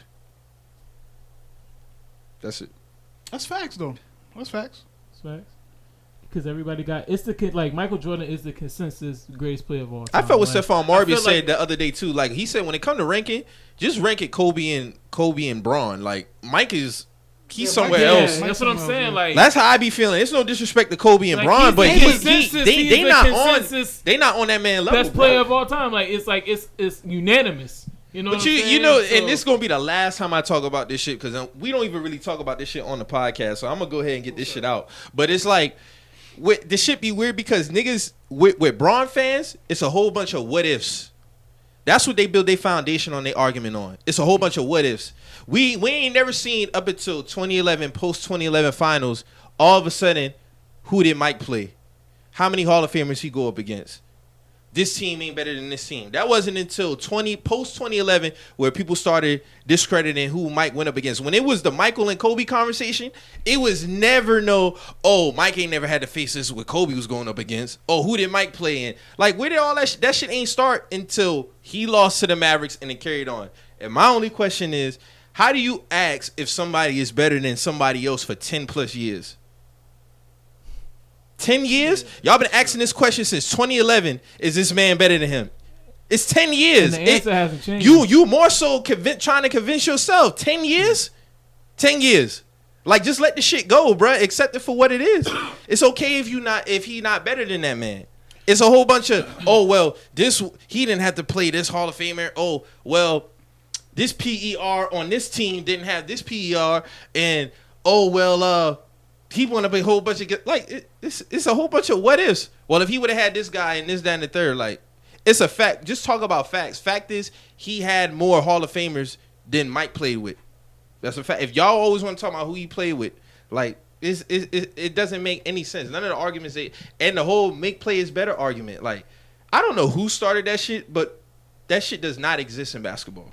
It started when he had niggas like Daniel Gibson like going off for 5 threes a game. Yeah, but peep though, if you make players better, let's just keep this shit. Everybody has common sense. If you make somebody better and you lead the floor, that means they should be playing better to the standard that you made them, right? You can't make somebody play basketball better. Just because you drive the lane and attract people and you kick it out to Daniel Gibson for a three, that doesn't make Daniel Gibson a better basketball player. Because if you make somebody better, then when you leave, they should be playing better. That's just like what Kyle when I was talking about Giannis. Yeah. And he was talking, your team ain't playing better without you. I was like, well, the Lakers were under 500 without LeBron, so I guess that means he don't make players better. Like that whole make players better term, Michael Jordan never made nobody play basketball better. Kobe didn't make nobody play. Your presence is just that great. Yeah, he just That's weighs. it. Yeah, he got a great presence. That just shows you how much they need you, because you can't. If you leave the floor and they ain't playing better, you didn't make nobody better. So that term needs to die. Like, I don't know where that shit. I don't know what year that started. But that does not exist in basketball. Nobody makes another man play basketball better. Well, I wouldn't say make it play better, but maybe enhance in a way, because like Scotty wasn't really Scotty until like when him and Mike really started like good chemistry had good chemistry. But Scotty was like that. But Scotty was who he was before Mike and after Mike. Or no, matter of fact, this is a better comparison. Paul Gasol and Kobe Bryant. Like Kobe Gasol was an all-star before. Yeah, Kobe. But he wasn't that. He didn't have no dog. He didn't have no dog in him until he got on the Lakers. I'll give you that, and that made him a better player. Paul was an all-star, but he was also very soft. And even Paul Pierce said that. Paul Pierce said because when he was on All the Smoke, they asked him what was the difference between the Lakers between that 08 and 010. He was like, Paul Gasol. Yeah, he said like, when we smacked him that first year, Paul was soft. Like we ran through him, which was true. Them niggas, they abused Paul that finals. Yeah. That finals when we won 7 games, Paul was a dog that finals. Him and Andrew Bynum, they were dogs, bro. Yeah. So that's like making a player better. I don't think that's making a player better. If you put in you motivation, that to me that's motivation. He wouldn't have had that if he didn't play with Kobe. So that makes you better. That's all attributes that make you a better player. That doesn't. You don't think so? No. He would have been getting bullied. Or you think learning just a new skill set makes you a better player? Learn a new skill set makes you a better player. That's motivational shit. That doesn't make you a better basketball player. That's motivational shit. I think so. Because there's a lot of players who aren't really that good. Okay, so if Paul wasn't afraid to go down there and really bang with KG, because without Kobe Bryant, then we would have won that championship that year. If you elevate, you know how many times I hear people say that, he carried trash to the finals. How can you make players better, but he carried trash to the finals? That doesn't make sense. If Kobe Bryant's not on that team, they're not winning. All right, so let me ask you a question. They're not winning. So if Jordan didn't punch Steve Kerr, do you think he would have been hitting them threes? Yeah, regardless of the fact, he punched the man in the face. He wasn't hitting them threes. If you hit somebody, dog, he wasn't hitting them threes, my nigga. No, that doesn't make you better, bruh. That doesn't make you better. He thought about that shit. Hey, I need to make sure I take. Bruh, in the 97 I shoot 100 more threes after practice. I don't want to get stinked by Mike again. Get punched in my fucking face again during practice. In 97 finals, Steve Kerr was terrible until he made that game winner. He even said it post game. Stockton was leaving me open. I wasn't hitting shots. That's post you getting hit. That's what I'm talking about. Like, just because you hit somebody, that doesn't you got to separate motivation and actually acquiring a skill set. Like LeBron James, Michael Jordan, Kobe Bryant, Tim Duncan, Kareem Abdul-Jabbar, Magic Johnson, they don't make players better. That term does not exist, because if you leave the basketball floor, then they should be playing better to the quote unquote you make them better at. But that as far as for the Kobe Why and is Powell Daniel Gibson? situation, Daniel Gibson was he wasn't. No, listen, like Daniel Gibson should have been a better basketball player if that was the case. Well, I mean, in that situation with LeBron, it's the fact that maybe on another team, it's just I wouldn't say with LeBron, I wouldn't say necessarily make players better. I would honestly say he gives niggas like great opportunities. Like Daniel Gibson wouldn't have been having those opportunities if he was playing on another team because LeBron is such a strong player. He sucks in the defense. People look. He's able to find people, exactly. get niggas open. So it's not like LeBron exactly making niggas better. He's just giving niggas opportunities. And when they don't make shots, then they trash. That's what it boils down to. That's IQ. That's not making somebody better. If you I wouldn't say that. And for that sense, I mean, like I said, like, my bad. Like what you said, I'm just I wouldn't say it. that. Like, yeah, simplifying. I wouldn't say that. Like what you're saying with LeBron, that's true. I'd say with anybody. I know. I think with that Kobe and Powell shit, I feel like Kobe made Powell a better player. Yeah, he didn't acquire any different skill set at the Grizzlies. He was an all-star. He was an all-star before the Lakers. Lakers. But that's the thing. But that separates niggas from being good and being great. It's the attitude. It's the motivation. It's the willingness. But you can be a dog. But you can be a dog and be a trash basketball player. But when you put two and two together, then you got an all-star. You got an all NBA nigga. You're right, because Draymond a dog, but he trash. That's what I'm saying. Like you can't just because Paul Gasol acquired a dog mentality. That make LeBron James didn't become a better player in 2012.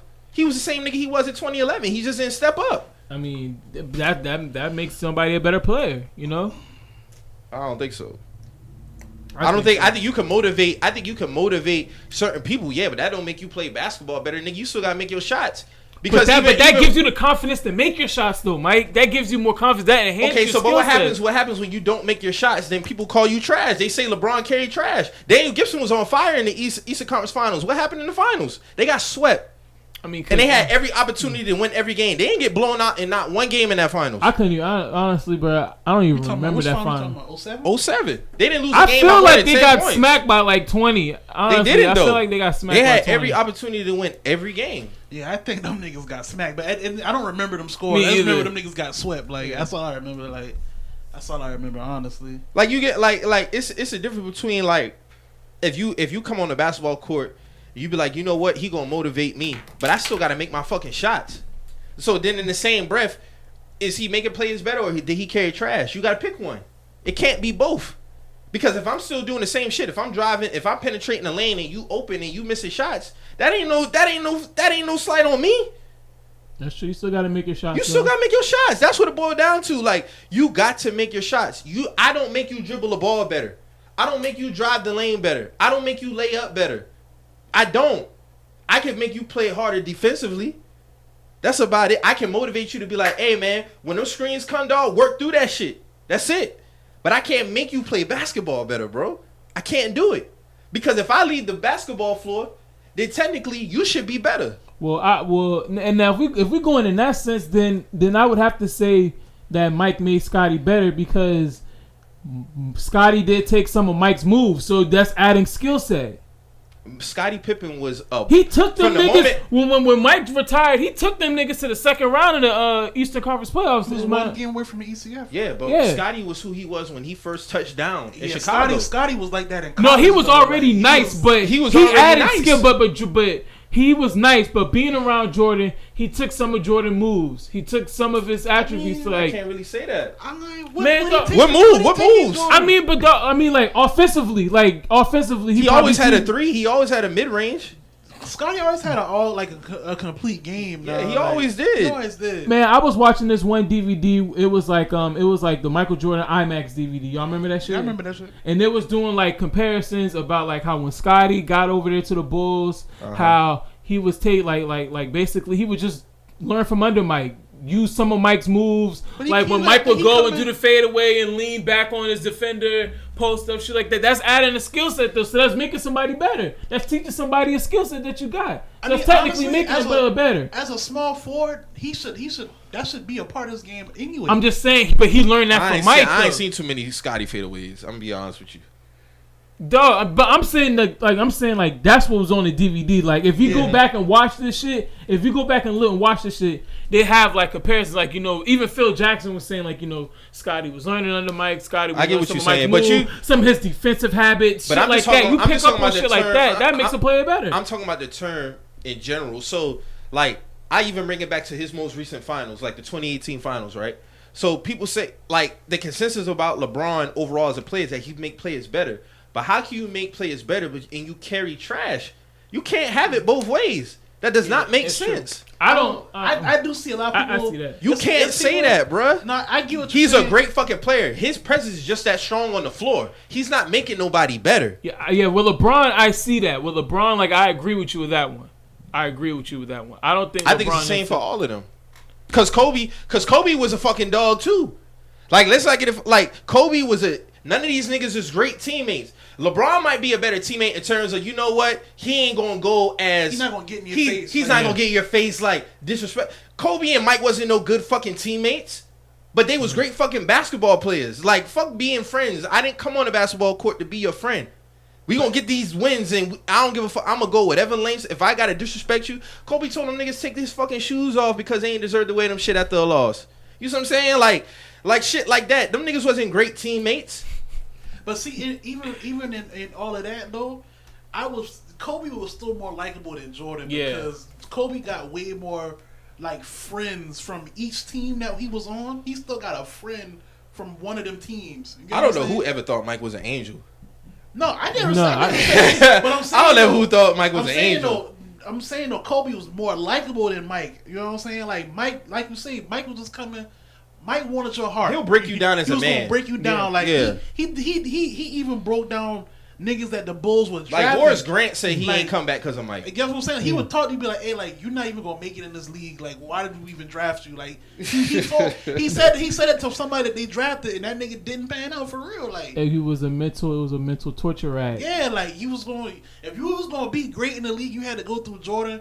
You was gonna be great because you went through Jordan. It wasn't because you was like that, you was good. No, nigga, you was on court talking to Mike, and he probably said some of the most vicious shit to you, and it didn't phase you like that. Mm-hmm. So I just don't feel. I feel like a lot of times when people see somebody like a team win, like it'd be like, oh well, such and such mean that. Like I feel like these niggas is who they was. I even bring up the big three with Paul Pierce, KG, and Ray Allen. Ain't make nobody better. They had great chemistry. No, I wouldn't say that. To me, it's because great they were chemistry. already who they were. To me, Kobe and Gasol had great chemistry. We wasn't even a playoff team that before we got Ray and KG. I feel like he had great chemistry with Paul Gasol. That's what it was to me because he was an all-star before he even got to the Lakers. So he ain't acquired so much of a. He might have got a little bit more dog in him, but that don't mean like that necessarily make you better because you got a bunch of dogs and they ain't shit. I mean, but when you have that combined with the skill set. To me, to me, you already had the skills. Mm-hmm. So to add that is another attribute to enhance your skills. I feel like so now. I feel like niggas be making up attributes with that all around shit. Make it better. So shit. Instead of you sitting there and settling for that 18, instead of sitting there settling for that 18-footer, mm-hmm. I got that dog in me now. Give it to me in the post. Let me go up strong, get an and one. Now I done scored 2. I'm on the line for another one. Got the big man in foul trouble. That enhances you. That enhances your game. That mixes you up. If you have talent, though, that's if you have talent. If you don't have talent, then it don't mean shit. But if you got talent and you add that to you, that enhances your talent. Dirk was soft, and then he got that. He was always skilled, but when he got that dog in him. That enhanced his skills. Who talking about Dirk Nowitzki? Yeah, because even KG used to be like, Dirk, that nigga was soft. Them niggas used to say she was. Dirk was soft. When they say soft though, what they talking about? Just the dog in him, the attitude. Like yeah, you can shoot threes and all that shit, but if you go to the lane and I hit you with one of these, what you gonna do? Are you going to sit there and cry about the foul? Or are you going to bounce back up and be like, you know what, nigga? Do that shit again and see what the fuck going to happen. Or do that shit again and I'm going to go through you and get the and one. Mm-hmm. You know what I'm saying? That enhances skill set, dog. That enhances skill set. Because I felt like Dirk was the same nigga he was in the 06 finals and the 11 No, finals. he wasn't. He just won. He wasn't. He was different. He was more of a killer in that 11. He was definitely killing shit. He was killing shit 2011, but he was killing shit 06. Bro, he was getting killed. Was killing Dwayne shit. Wade was killing them. Yeah, that's the team. Yeah. I'm talking about him as an individual player. Dirk probably averaged maybe about 21, 22 that finals. In that 11 finals, Dirk probably averaged about 25, 26. So. I don't know about that one, Marcus. I don't know about that. Look it up, bro. I had to look it up. You gotta look that up, bro, because that nigga was a killer. Especially on what was that game where he faked bro out and went for the layup and scored that shit? That was game 6. Game 6, he was. Well, shit, game 2 they came back from 15 under 5 minutes that ago. That's the killer. Dirk was killing that whole playoffs though. Where he was on a mission. That whole he waxed us. He punished Paul Gasol. No, they swept them. That's why he punished us. So that's what I was going to ask. So what happened 2011? Because the Lakers still had the same squad they had the year before. Just didn't get through, bro. There was somebody who was he was on a mission. That was his Dirk year that year. It was just his year, bro. That nigga was calling ISO at the top of the key and putting Dirk. Yeah, in the Dirk averaged putting him in a blender. He averaged 22 in the 06 finals. I'm about to look up 2011. Like that nigga was going off that whole playoffs. For real, he fucked us up, bro. He was remixing Dirk. So you feel like he was remixing Paul Gasol. So you feel like from LeBron was a better player 2012 versus 2011? I honestly think they just ran because I always hear niggas talking about how Derrick Rose stole the nigga fucking MVP. No, I don't think, dog. To be honest with you, LeBron's stats always consistent. He was right. He averaged 26. He averaged 26 in 2011. Yeah, 20. You say he averaged 26, right? 26. Yeah, see. So LeBron's stats always gonna be 27, 8, and 8. That's how I always look at it. It's always been that way, bro, since like his third year, maybe. Third, but fourth. Me personally, when a nigga doing that, because he been doing it like you said, and I think we expected that. When but at the same time, a nigga deserves more MVPs. He should. He does. He got 3 MVPs? Yeah, he got 4. He got 4? Yes. He got 4. Oh, all right. He got 2 back-to-backs. He should have at least 5 though. At least 5, in my opinion. Honestly, I think he should have won MVP this year, from the way them niggas is playing. I would give him that. He was up there. Him or Giannis? Yeah, him. He was up there. But in my opinion, I would have picked Giannis. Nah, I think I was gonna go LeBron this year. I mean, the Lakers. I was gonna go LeBron. I honestly feel like he had one when they gave one of them ones to Steph. He should have had one of them ones. That was hard in one. 15. Yeah, 15 was hard. 15 was hard in one. 15 was harder. 16, that was unanimous. You wasn't beating Steph that year. And 15, they lost that year. 15 was definitely harder. Wild as shit. They lost that year. And then 17, Russ got it off a triple-double, which I get it. He had a great year. But no. I mean, I saw niggas say Steve Nash the worst MVP ever. Like, didn't niggas give Oscar Robertson MVPs for that, though? What's the difference? You ever hear me talk about Oscar Robertson? Make no I'm sense. just saying, though, Oscar Robertson, one of the 100 greatest players of all time. That shit don't even make no sense. The worst MVP ever. That's what he said. That doesn't even sound like the worst MVP ever. Like, some nigga on Twitter, the nigga on the TL, he had tagged me and it said Steve Nash was the worst MVP ever. I'm like Russell. How can you be like that? Doesn't make any fucking sense. That's like an oxymoron, dog. Like the worst MVP.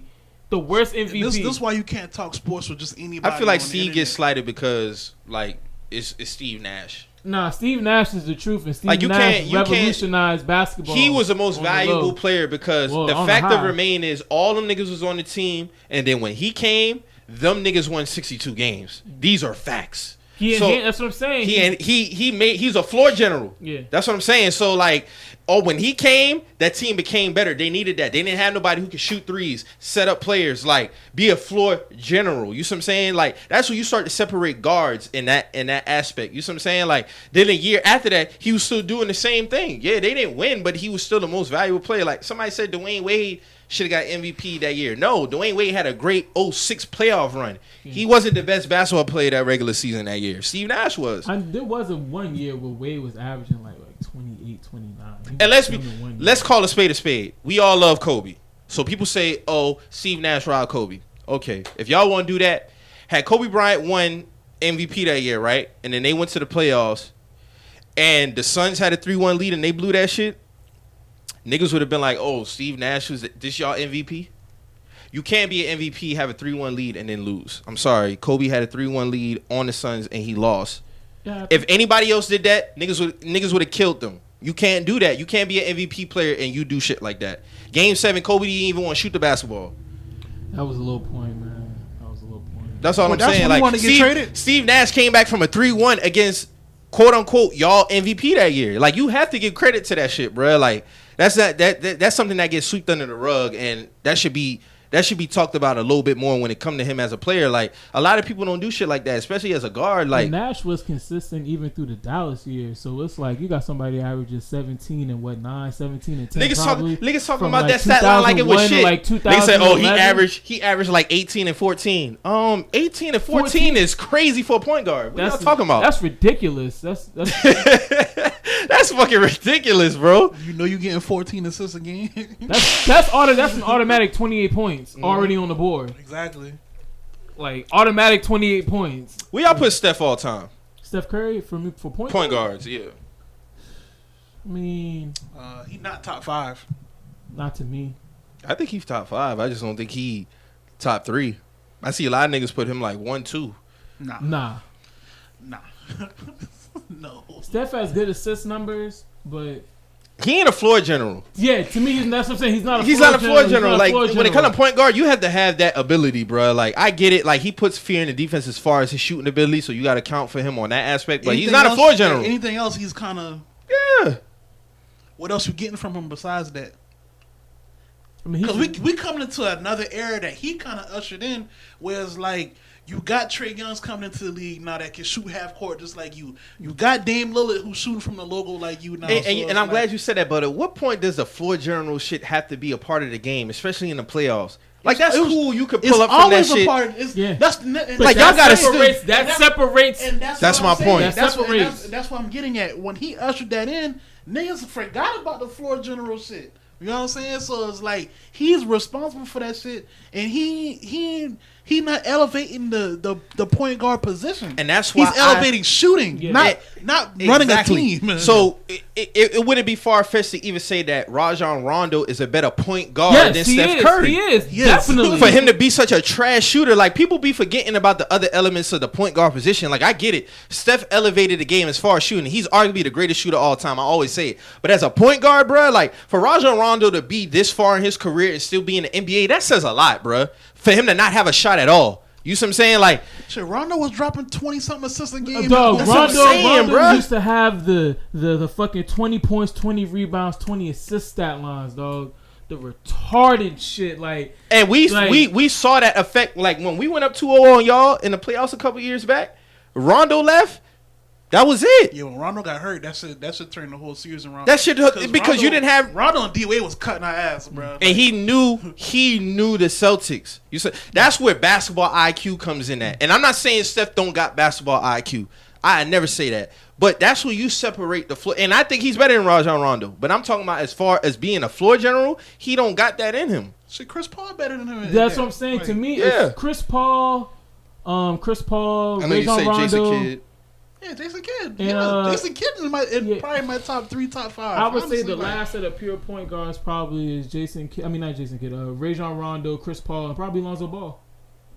Like pure point guard. Yeah, I would say that. Yeah, you're right. But for like my top point guards, who I think are the greatest, I mean, Magic is one, of course. Yeah, Magic got to be one. Yeah, Magic number 1. Period. Magic like, is one. Steph number 1 shit. No, Magic. No. To me, Isaiah is in my top 5. I would definitely put. I wouldn't argue Isaiah being in top 5. To me, there's no Kyrie without Isaiah, and Isaiah's a way better passer than Kyrie. So imagine that. You know what I'm saying? Like, I have to put John Stockton in there, of course. Jason Kidd. I think who was that? Magic, Kidd, Stockton, Isaiah. Nash. That's my 5. My 5 is simple. My 5 is Magic, Stockton, Nash, Kidd, Isaiah. Yeah.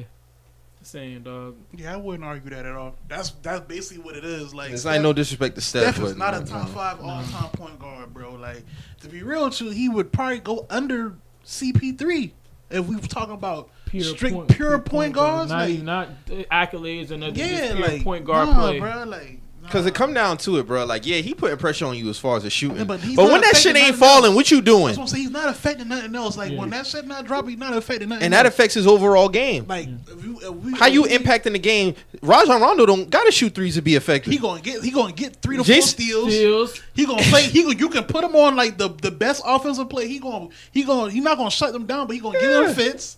He gonna spread the ball around. If y'all open flow situation, you don't want nobody else to have the ball but Rajon. So that's what I was saying with the whole Steph Curry and Steve Nash argument. I'm like, okay, if they both shoot the same percentage from 3, what is Steph doing better than Nash? What is he doing better than him? Why would I take him over that man if they both are great 3-point shooters? And Steve Nash passing the ball more and getting everybody involved more than this man.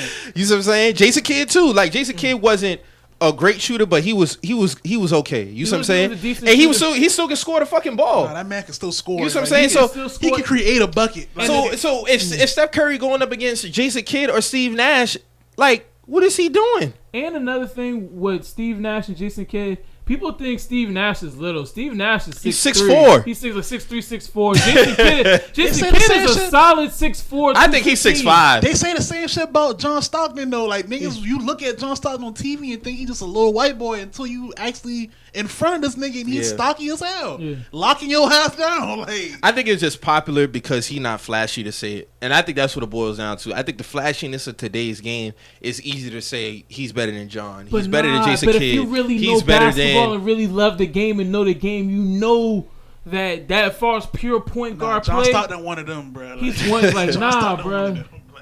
Assist leader by Miles, like Miles steals by Miles. Yeah, you see what I'm saying? Like I ain't even. They don't even play the game like that no more. Dog. He pick you up 90 feet. Yeah, in your fucking face the whole time. And then if you look at the even a great shooter, but if you look at the way the game is now, like the pure point guard play is a play that's winning the finals. You know why? Because go back to the shit that you said. These niggas so focused on their fucking highlight tapes and dunking the basketball.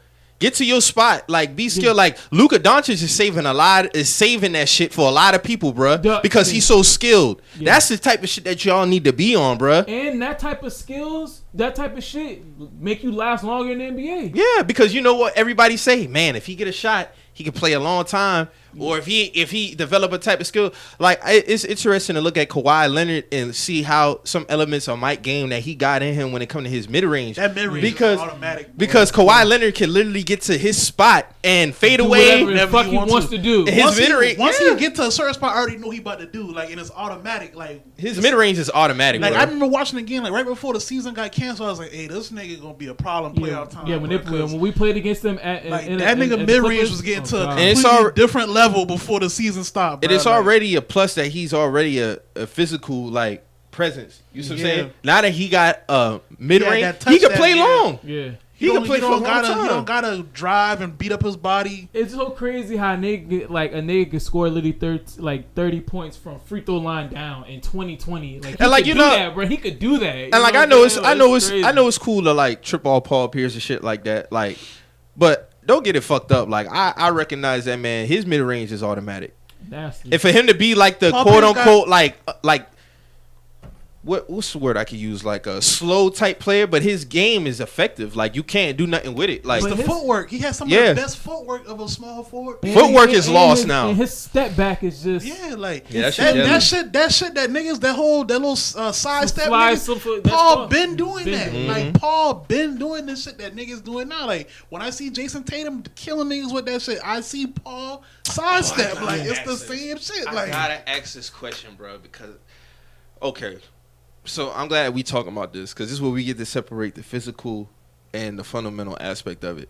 So do y'all feel like Hakeem in his prime would get washed by 2000 Shaq? I really want y'all to really think about that question. Hakeem in his prime? No, he wouldn't get washed. Nah, it was definitely, definitely be I might catch hell for this shit. That would be a very, very, very, very good matchup. It's going to be size and strength versus all versatility, all fundamentals. Okay. Because like so let me say best this. Fundamentals. Yeah, that nigga footwork is 100. All right, so let me say this before y'all give y'all part. So the reason why I say that is because when I look back at the 95 finals, people just look at the fact that the Magic got swept. Shaq was still doing his thing. The Houston Rockets was a better team. And Hakeem footwork wise, and they both was giving each other work. Yeah. We just gonna call it what it is. The only thing that separate in 95 Shaq for 2000 Shaq is size. To me, Orlando Shaq was better because, for one, his footwork was a little better. Number two, he was better athletically. He used to bring the ball up court in Orlando. Yeah. You see what I'm saying? Like, to me, 2000 Shaq was just so dominant, and nobody else was fucking with him. All them centers hadn't left the game. 2001 Shaq, because that's when he won MVP. And that's when he was really dumb in 2001 Shaq. No, 2000 he won MVP. No, 2001 AI won MVP. Yeah. So when I think, I'm like, no, Hakeem is not getting washed by that man. The only difference between 95 Shaq and 2000 is weight. That's it. That's all it is. It's very possible that he can still do the same shit that he did in 95. Shaq averaged 28 in the finals in 95. Hakeem averaged, 31, 32, something like that? But you're not going to tell me that just because 2000 Shaq was MVP that the only thing that separated him was size. Like, to me, as he got older, like, had he been like how Dwight Howard was when it came to his body, Shaq would have been dominant way longer than what he was. Yeah, he would have won more rings. But the funny thing with Shaq is Shaq ain't like Orlando Magic Shaq. To me, I don't know why people don't think that was a prime Shaq. In my opinion, that was his best shape, physical shape. That was his best physical shape, but he was still a dog. His peak was 2000, obviously. Is it because he won a chip? Nah, he just was the most dominant nigga in the league. There was nobody. And them niggas had phased out by then. I was about to say that too. Them niggas had them phased out. The center position at that point in time, but when it hit that 2000, that center position had then phased out. The power forward position and the shooting guard position for the early 2000s was the premium was position. The thing, yeah. There was no other centers to compete with Shaq because the power forwards did not want to bang with this nigga on a consistent basis. Yeah. So that's not really his fault though. It's not his fault. He got lucky. I'm just talking about from the Hakeem standpoint. Oh, right. There's no Hakeem in 2000. Like, no, he's on the Raptors. Yeah. Oh my God. That was nasty. That was nasty. Yeah, I mean, yeah. I just wanted to ask that because I feel like that's a thing, like, where it gets lost when it comes to, like, I don't know, man. It's just, and even when it comes to talent, can we really say that it's a lot more talent now versus in the 2000s, in the 90s? If you want to break it down decade wise, 90s, 2000s, 2010s, are these niggas that much better, or these niggas just more athletic? I think just the game changes, man, and when the game changes, players adapt. You think JaVale McGee could last in the 2000s? The early 2000s? The early 2000s? Hell yeah, there's a lot of bum ass niggas in the early 2000s. Like we just said, the centers ain't really been like that back then. Yeah. So I mean, he would thrive. Like, I mean, but he would actually have to learn some post moves. Yeah, but he wouldn't be like, like, you know. I just feel like there's certain Michael McCandy. I think niggas feel like there's a Giannis and KD at 3 positions on every team in the NBA. That's how niggas talk about this today's league. Like there's KDs at every fucking position. It's more athletes, and that's not the case. Nah, because you got a lot of them. They're trying to do like the 3-and-D guys, the 6 between, like, now it's like in the NBA, if you're between like 6'7", 6'8", between 6'11", you should have a shot, in my opinion. You're gonna have to guard like 4 positions. Mm-hmm. You're gonna have to do so many different things on any given night. You can play shooting guard up to power forward or center, or some center if y'all running small ball. Like, that's what the league. So it's like, I think people just see KD and they see Giannis and they just automatically assume that there's a whole bunch of these niggas running around the league, and that's not the case, bro. There's a lot of 6'8" guys with skills, but there's not. There's 6'11" guys with skills, but my nigga, like, there's nobody dead eye shooting like KD.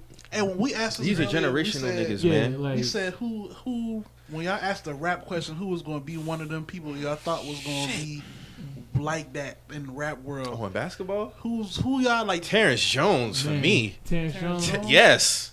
Who from Kentucky?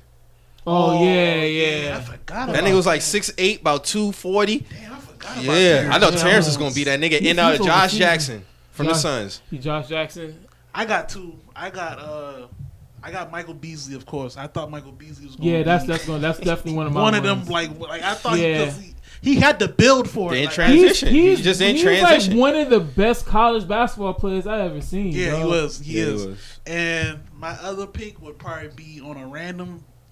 I'll probably say, call me crazy, but I thought Shabazz Muhammad was gonna have a good career.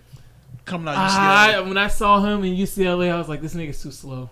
But that small forward position at that time, this nigga's too slow. I'm used to seeing slow niggas thrive in the league too, though. But he didn't. When I saw him in UCLA, he was slow. Footwork. The offensive package wasn't there when I saw, bro. I was like, Like the offensive package matters, bro. Like the footwork, you being able to like. No. He was getting buckets in UCLA. He was only averaging. Yeah, but he didn't transition the league fundamental wise. That man wasn't averaging. He was like 18. No, he was averaging like 20. Yeah, you right. That man was getting buckets in UCLA. When I say buckets, I'm talking about like Beasley, KD buckets.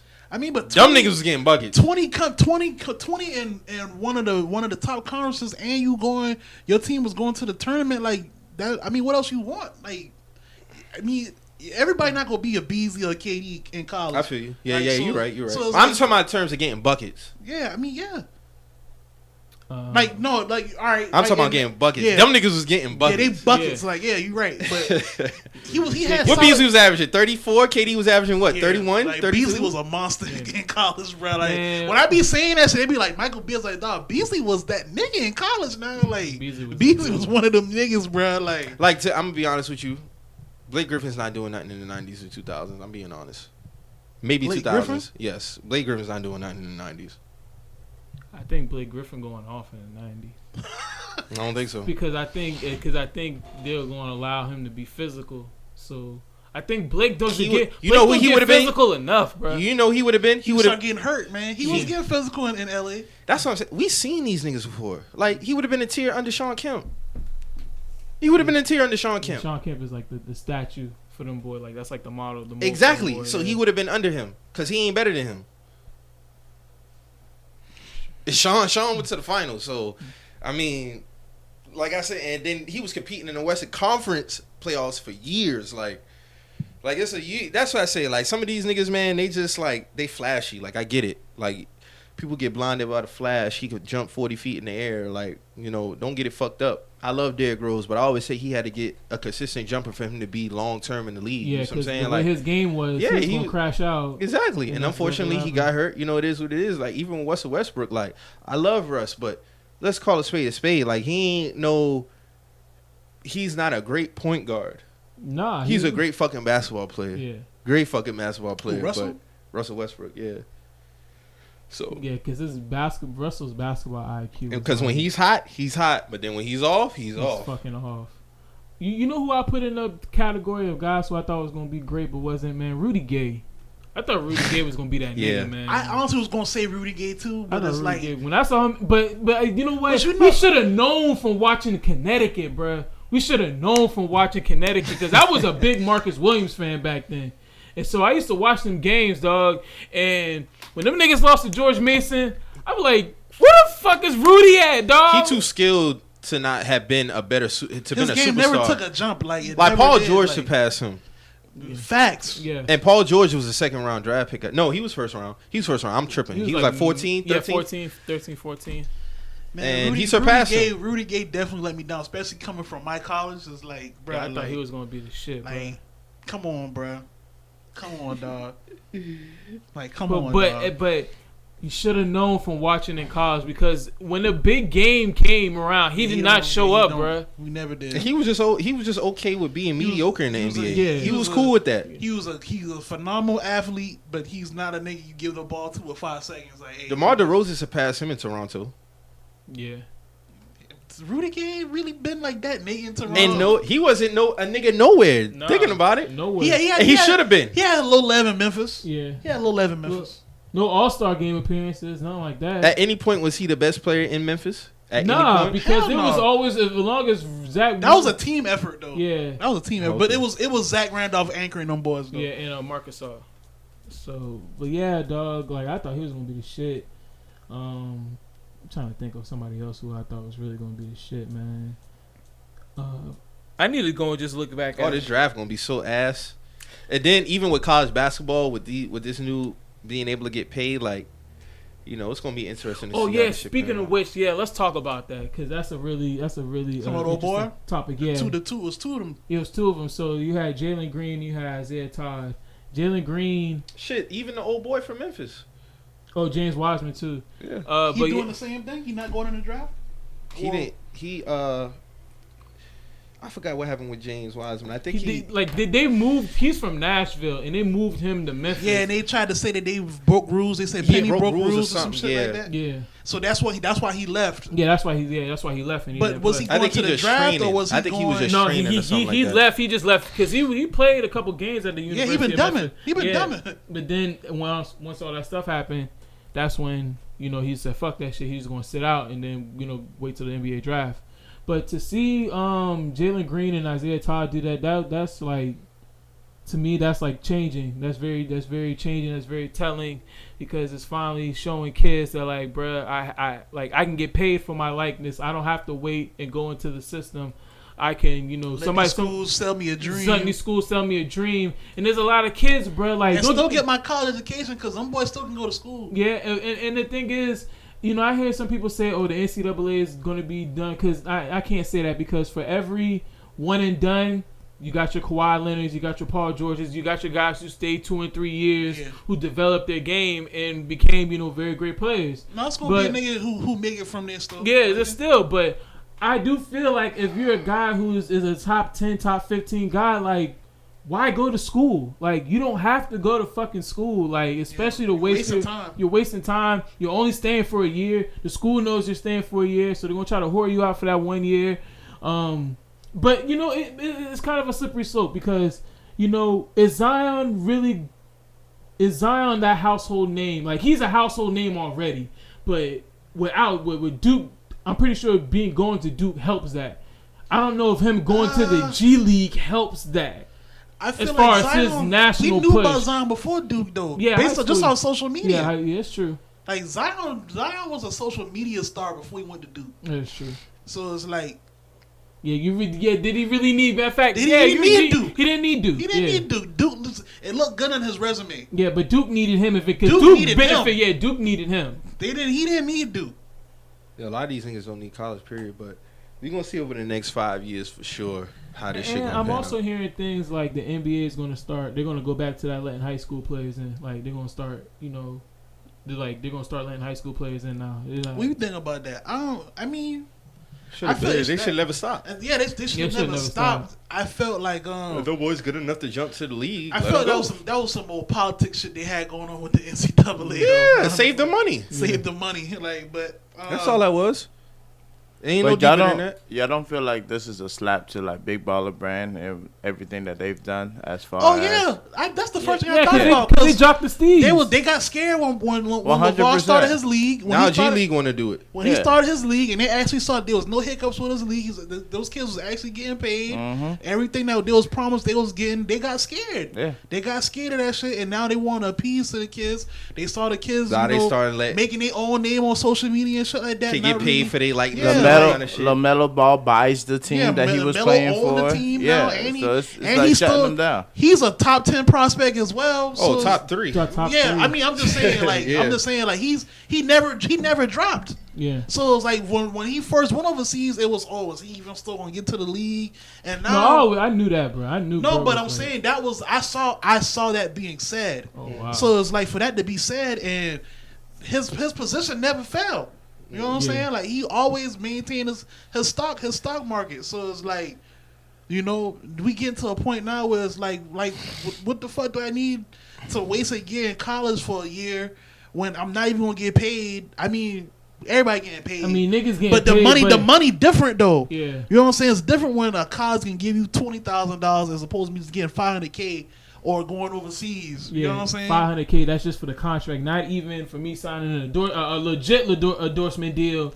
And then I might fuck around and link with Rich Paul them, and it's definitely up after that. Right. So it's like if I'm Rich Paul, I'm salivating at this type of shit because it's like, damn, like I can really help more of these kids now. You know what I'm saying? Like, because scared of that. They scared of that shit because the youth is where it's at. The youth. Push what niggas buy. The youth determine what's cool. Like you gotta respect that shit. It's like And and you know, in the beginning they was really hating off Rich Paul. I mean, they still are hating off him, but it's like you can't be mad at somebody who can relate to these kids and they're not gonna fuck them over. And they're not relating to a nigga last name Butterfuco. They relating to a nigga named Rich Paul that look like somebody they know. Right. Like that's what. And then around these kids' age, like dog, Rich Paul might be like the same age as these niggas' pops. Exactly. You know what I'm saying? So he their uncle. Where he their uncle. So it's like you can't and. For the rest of the agents and the agencies, it's like y'all need to hire more people that look like these kids. Yeah, and that's how you'll win. But they don't, and that's why they'll try to go off the make a new rule or or they try to go off their old management, their own clientele. Nigga. Like bro, like it's a new age now. This is some new shit going on, nigga. And a nigga is running it. So. And they gotta realize in order for them to like really relate, like. You gotta hire people that look like these kids. You gotta hire people that can relate to these kids. Rich Paul can relate to every single one of these kids. Rich Paul not selling these niggas no dreams. Like he telling these niggas what it is. Like I can do this for you. Blah blah blah. Like if you rock with us, cool. But you know, you see my work. You see how I'm moving. You see who's under my umbrella. Like this nigga got some of the best athletes in basketball under him right now. So it's like, and all them niggas thriving. Yeah. It's going to be interesting to see how this shit pan out. And to see the kid, Isaiah Todd, he decommitted from Michigan and then went to the G League with bruh. Yeah. So that's even crazier. That says a lot, honestly. I feel like a lot of if you like a athlete like son or something like that, and you're not really like hard up to go to college, like nigga, like if I'm Sharif O'Neal, I'm doing that. I'm not going back to. I'm not going to LSU. I'm doing that. I got a quicker lane to get to the league. I can actually hoop. I don't gotta waste no time at a school. Like I'm doing that. Like, but you gotta think though, they're already rich, so.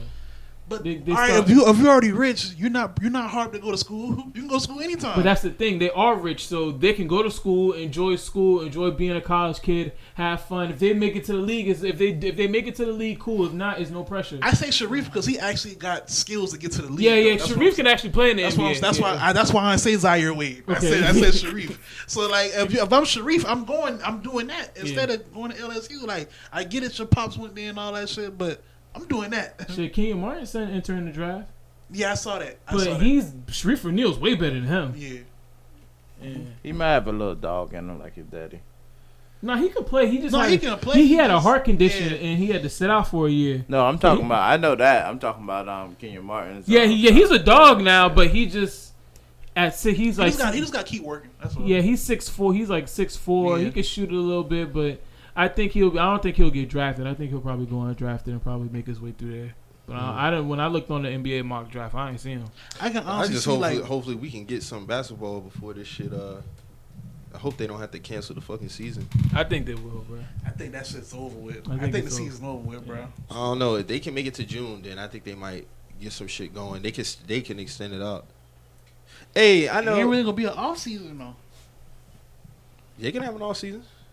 But when they gonna start this? When they gonna start the new season? What, Christmas? Cause they also do it how they did last time. Yeah, Christmas. Cause they also talking about even if basketball does come back, they have to have like a period of where they can practice and get shit. Yeah, together. training camp. Yeah, shit like that. Yeah. I mean that's cool. Hey, did y'all hear Division album? Nah, I hear people talking about it. That shit was good. I to it, yeah. Future killed the track on that shit, dog. I gotta listen to it. That shit fire, bro. Yeah, I need to listen to that album. Cause they last two projects was kind of dope too. Like they really been killing shit on the R&B tip. We forgot to talk about that earlier. Recently. Oh, Currency dropped the EP. That shit was hard. Yeah, he did drop an EP. Babyface Ray. Babyface Ray just dropped something Friday. That shit was hard. Yeah. Summer Walker 21 Savage single came out. Did y'all listen to that? No. Listen to how it's good. It's alright. Who else? Also, Dame Dot dropped. He dropped the project? Yeah, he dropped the whole project. Oh, I gotta listen to that. You know that shit gas. Yeah, I gotta listen to that shit gas. I said really like music wise. I could have sworn somebody else dropped some shit. Yeah, somebody else did drop something. I can't remember though. Somebody did drop something. Oh, Tory Lanez. I'm talking about this. Yeah, he just dropped. I thought he dropped last week. Yeah, but we wasn't on the show last week. We didn't record last week. We didn't record last week. Tory Lanez killed his project, bro. What was that? The New Toronto shit? Yeah, New Toronto 3. I don't know. I just never got into Tory Lanez, dog. It's cool. I know a lot of people do. I fuck with that nigga heavy. That nigga nice. Like, that nigga first 5 tracks out the gate, like, all that shit flow. I saw people, they was like, and I get it. A lot of people probably never seen a recording process before, but I saw some people like really like in awe at how he record, and that's kind of Who, Tory? Yeah, because they was like how he's so in tune with his engineers. Like he dropped and like dude already like cutting it. I'm like, bro, that's is he punching in? Basically what he did. Basically how we used to do. Like we just go in the booth, drop, rap. That's how you supposed to do it, bruh, chop it up right then and there. Whatever punch back in. Punch back in. Like they not people. I guess a lot of people never record them doing it like that. Yeah. So it's like when people do it, it's like damn, like how he already know to do the presets and shit like that. I mean, like that's light. Like, you know what I'm saying? Like that's not a knock at Tory. I'm just saying like I guess a lot of people never seen a recording process before. Like it's really not rocket science. Like you know what I'm saying? Like, but I get it though. Like either you're gonna go straight, either you're gonna rap it straight through, or you're gonna punch in. Yeah. The Dream dropped too. Yeah, sex tape. Sex tape. The Dream been killing shit too, man. For him to be this deep into his career, still putting out quality music, yeah, that was pretty solid too. That was pretty good. So yeah. Anybody else got something that's supposed to be coming out soon? Savage Mode 2 supposed to be coming out soon. Oh, for real? Mm-hmm, from what I seen. Wasn't Metro doing all that? Mm-hmm. He said he wasn't dropping nothing until that came out, right? Yeah. Well, I hope Metro been in the lab, boy, because I've been kind of he did some shit up to here with Metro. I'm waiting for Big Sean shit, man. He did some shit all weekend, on weekends and shit. Oh, okay. But yeah, I haven't really heard any new Metro that's like that 2017 year. I was like, hey, Metro need to do something else, man. Like, hey, dog, that tape he had with him and Big Sean, dog, that's like one of the worst fucking tapes, dog. That shit was whack. That shit was super ass. I was like, but All Heroes Wear Capes is a fucking. That shit is amazing. What? All Heroes Don't Wear Capes. The shit that he did. Ooh. Metro. That shit yeah. That shit. That's the shit with fucking hang outside, bang outside, don't come out the house. That's it. Up to something. Yeah, Mm-hmm. That shit was cool. That's with Gucci Mane at 10 a.m. Mm-hmm. That whole shit was fire. I still listen to that shit. Yeah, I was listening to some songs off that. I know, man. That 2017, 2018 run with Future, I was like, hey, man. Man, people think Metro and Future make the best they music. Don't. It's not, dog. It's fucking Metro. It's fucking say Future. You saying? What you saying? You saying like it sounded you don't that like they was making the same song. Like I remember saying this when Super Slimy came out. I was like, this shit trash. When him and Thug was dropping. But did Future come out 2017 in Hendrix? Nah, they was dropping. It was a lot of singles they was dropping. They was sounding the same because he had a song with Thug. I think it was called Best Friend or something like that. I was like, this is trash. It was another song he had. It was like they tried to push it as a single. I was like, this is trash. I thought Best Friend came out 2015. That was I guess they it was another. It was either Best Friend or something. It was a song with Future and Thug, and it was on. I think it was on Super Slimy. They was trying to push that shit. I was like, this is trash. Like they was dropping a lot of shit that sound the same. To me, Future and Southside make better music than Future and Metro. Future and Southside, Future and Willa Fool, Future and Zaytoven. Anybody? I'd say even Future and Mike Will. Yeah, I'd go with that combo too. Make better than Future and Metro. I mean, they got songs, but it's like. So you didn't like E.T.? Because speaking of Future, they put a lot of his old mixtapes back on streaming. He just put Purple Rain up there last week. Then before that, it was Beast Mode. But I seen somebody tweet this, and I can agree. It's like it don't sound the same. It don't sound the same without the DJ Esco tags and shit like that. Yeah, I don't download none of them shit. I like to go spin real on my shit still. Yeah, certain shit I need the mixtape version of. Yeah. Like, I need the tags. If Lil Wayne was to put Dedication 1 and Dedication 2 on iTunes, I probably wouldn't listen to it. 'Cause I need them DJ Drama drops. Like any drama mixtape at that fact. Yeah. Like I need the Philly. I need this Gangsta Grills. Yeah, because we're the cash out. Because we're the cash out without DJ Drama. Without DJ Drama bringing it back, that shit don't even sound right. You need to bring that shit back, bro. Like. Kiss my girl legs. Yeah, when you bring that shit back, it's different. But when you just play it straight up, nah. Scratch the record, bring it back. Yeah. And then the bang bang. I forgot the name. I always forget the name of the song. Bang, I shot and then down, and then they put the drops on that shit. He was like, bring that shit back. Pussess. Yeah. Pussess. We need drops. Yeah. We need all of that other shit. Yeah. Certain shit just don't sound right. It don't sound right. Mix it, remastered, and all that other shit. Man, I miss the band. I wish they would put some more mixtapes up there, but keep all the original shit. I don't know why they take the DJ tags off of them. They started that shit like. Honestly, I think Rick Ross kind of started that shit because it was like a lot of people would be requesting like no DJs like versions of what tape was that he had? The Albert Anesthesia or the Rich Forever? Nah, Rich Forever didn't have a DJ on it. Rich Forever didn't have a DJ. But it was a tape. Scream did Rich Forever though on the low. But he did the intro, and I think that was it. Like he didn't really talk that much. He didn't have no Scream drops. He didn't really have no drops like that. Yeah. He really had no drops. It was one tape that he had, and everybody was like, "Yo." Is it the Albert Anesthesia? I think it was Albert Anesthesia because I think that tape that was actually like the first tape that didn't have no DJ. It was another it was two versions of that tape because they started like it was a whole website that even started behind this shit called NoDJ.com, and they started going back and pulling like tags off certain mixtapes. Take away from the song. Yeah, take away from the whole feel of a mixtape. Like I couldn't listen to Pharrell in my mind mixtape if it didn't have the drops on it. Yeah. Like I need the drops. I need all of that shit on there. Like I gotta feel like I'm still in high school. It's gotta sound. Yeah, dedication to it because like racks on Dirty Sprite sound better than the original version. Yeah, it do. Because they bring it back. It get brung back on Dirty Sprite. And when man, all them tapes that Future got like the 1000 tape, the Dirty Sprite. No, Marcus is right because even on certain like I even know like on my mixtapes. Like Rax is not on Dirty Sprite on my mixtapes because they probably took that shit off. Yeah, him and YC probably was going through. They was going through shit behind that song, so I don't know though. But yeah, man. Yeah, I'm glad him and YC worked that out. But they did. Yeah, he brought YC out at that last Future and Friends concert he did in Atlanta. Oh wow, that's the one where he was performing with Rocco. How did YC like when he performed with Rocco? Yeah. Like he brought YC out that night too. That shit is not even on the Apple Music version. What, YC? No, the song period is not on that mixtape on Apple Music. Damn. Rax is not on Dirty Sprite on Apple Music. They probably got it on Pluto then, or maybe like an extended. Nah, it ain't on there neither. It might be singles. It might be a single.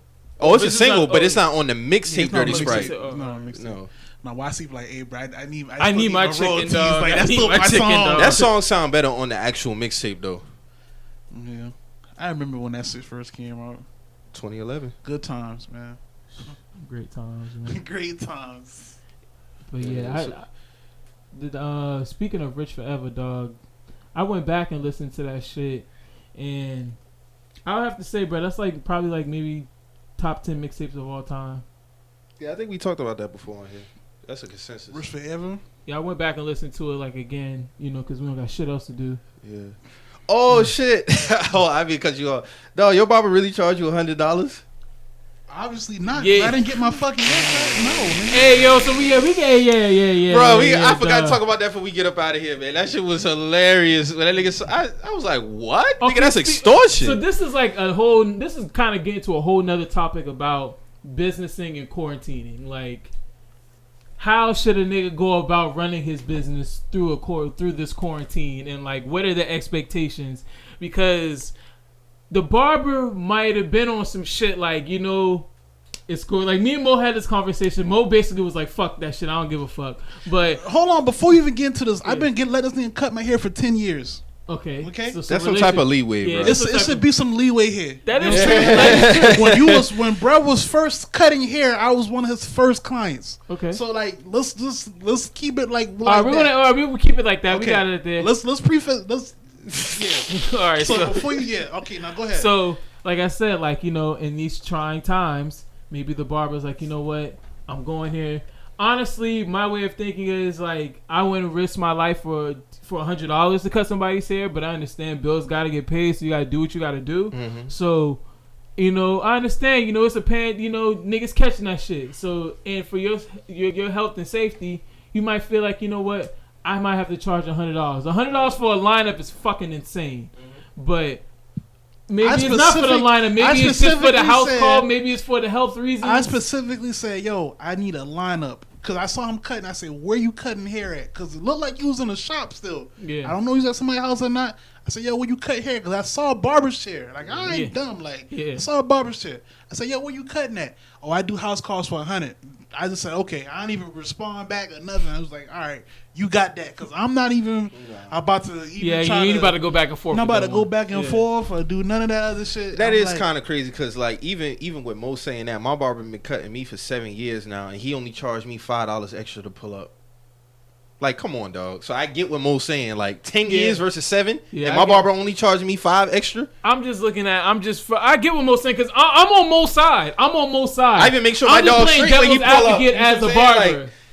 Like if you want something to drink, something to eat, something, little shit. You see what I'm saying? But like $5. Yes. And like I told the people, I'm like, I mean, that's what he charging me. I don't know what he would charge you. You see what I'm saying? Like, but 7 versus 10. And he straight up told this man $100. That's nasty. And I'm getting a fade. You know what I'm saying? Like that's crazy. That's crazy. That's pretty tough out here. That's crazy. Well, I can't believe that. Maybe it's trying times. I don't know. But see, that's the thing. How does a business operate through these times though? Most should get some leeway for 10 years. Tell who's like really. I mean, me personally, like you right. I can't tell a nigga what to charge. Most should get leeway for 10 years. But a nigga been with you. You know what I'm saying? Like, come on now. Like, come on now. Like, come on now. Like, come on now. 10 years. Like, yeah. Come on. Line up at that. My dog ain't want no season. I didn't want no season. I just wanted my hair. I was going. This needed a line up. I wanted to get them shit I'm cleaned doing up. house calls for $100. This me. Yeah, damn, I want to be like, damn, you know who you talking to? Like, I want to be like, damn, like, do you got my number saved or something? Like, what's going on? No, dead ass, like dead ass. Like, I want to be like, bro, like, nigga, you got a new phone or something? Like, what's going on? Like, the nigga must have got hacked, didn't it? Mm-hmm. The nigga did get hacked. Had to. That's crazy. So you going back to this barber after all this shit over? That nigga said that shit was a dub. That nigga clipped that shit. That shit is clipped, bro. That shit clipped. And nigga threw away the whole relationship. That nigga said, fuck that. Yeah, that shit clipped. Like, it's still all love. Like, ain't no beef. Like, ain't no beef in that, but that shit clipped. I feel more on that, though. Yeah, that shit boy, clipped. this pandemic got niggas losing their barbers. No, real talk, though. I remember like that shit just before I got with my barber now, I had to cut a relationship with a barber I used to go with, bro. Like, because dog started getting comfortable. And I hate a barber who start getting comfortable, dog. Like, you late, you always be trying to, like, do some old, she getting her eyebrows done. I don't play them games. You see what I'm saying? Like, I'm just take my services elsewhere. I don't do that. Yeah. We ain't about to do that. Yeah, that shit clips. Like, I can't even. Ain't even no beef or nothing like that. Like, I'm pretty sure you probably gonna hear this shit. Like, my nigga Grill officially axed. My nigga, like, hey man, I still fuck with you, bro. I still fuck with you. You know it's all good on this side. You know, it's no personal problems. Like, it's no personal. Like we say, business is business. It's not personal. Like, you made your business decision, and I'm making my business decision. You know what I'm saying? So, $100. Stop. God. Damn. Nigga thought I was Steve Harvey or something like that. What the fuck? This is Steve Harvey. That's crazy. That shit was kind of. I was just like, all right, bro. Like, I'm just gonna take me a nap. That's what I'm saying. Like, yo, I said that shit must gonna last 3 months, innit? The skills like that. That'd be my thing too, bro. Like, I can't tell a barber how much he's supposed to charge. We gonna keep it a bed. Some people here, like, lineups can last longer than others, but let's keep it a buck. Like, you ain't lasting past a month. Yeah, past a month, you're cooked. I don't care how good your hair is. I don't give a fuck how many times you put your do-rag on, nigga. Yes. No, you gonna need a lineup. You gonna need a lineup. Past a month, my nigga. Like, y'all tripping. Like, so to even when you start tapping in the hundreds, it's like, wow, what can you do special? That's what I'm saying. I wouldn't even feel some type of way if I was like an athlete or something. Like, you get what I'm saying? Like, I get it. Unless I'm bringing you into my home and I need you to be my personal barber, them prices you wildin'.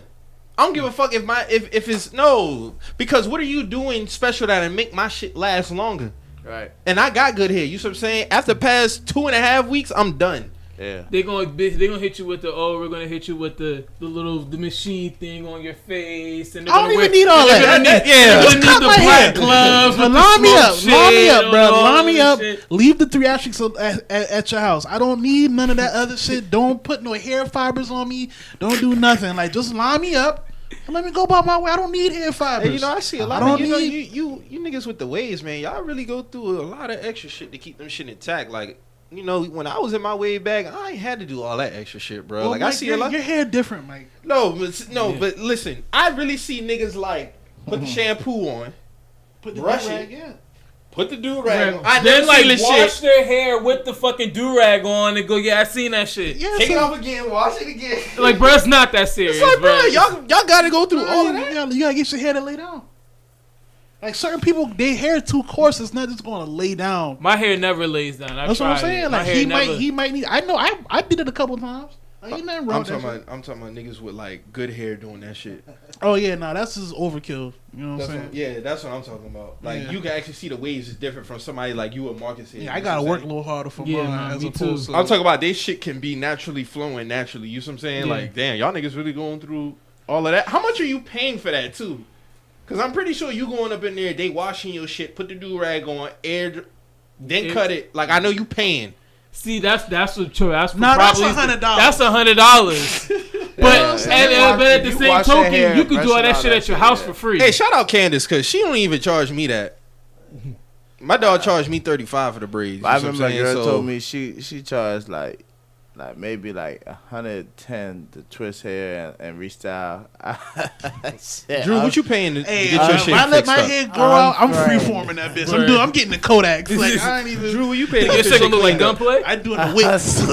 Nigga, I ain't paying no 110, nigga. Yeah, I ain't doing none of that. And I ain't paying no 100 for I'm no getting the style. hove dreads. Yeah, but nah, I pay around like 50. Okay. You know what I'm saying? See, that's a good price. That's a good price. I paid 40. So. I probably only get lineups, but I'm getting the whole dreads. Like Yeah. I ain't letting nobody do all that. Niggas want 150, all that other shit. Oh like, my god, yeah, that's crazy. that's Yeah, nah, I never went to that shorty, bruh. And like, I see her styles today, and it's like, yeah, that shit ain't even. It's not worth $110. Dog. Like, nah, bruh. And your shit ain't even But see, staying that's in. the thing. That's the thing. Like, that's where like I feel what Mike's saying. Like, we can't tell these things with the charge, but at the end of the day, bro, like. If I'm paying me, bro. Yeah. Fuck you that. Know what I'm saying? Like, If I'm paying 110, my style better last at least 2-3 months. and we all know that's not going to happen. Yeah. So, Exactly. with that being said, my nigga, you know me. You know what I'm saying? Like, come on, dog. That shit was wild, Mo.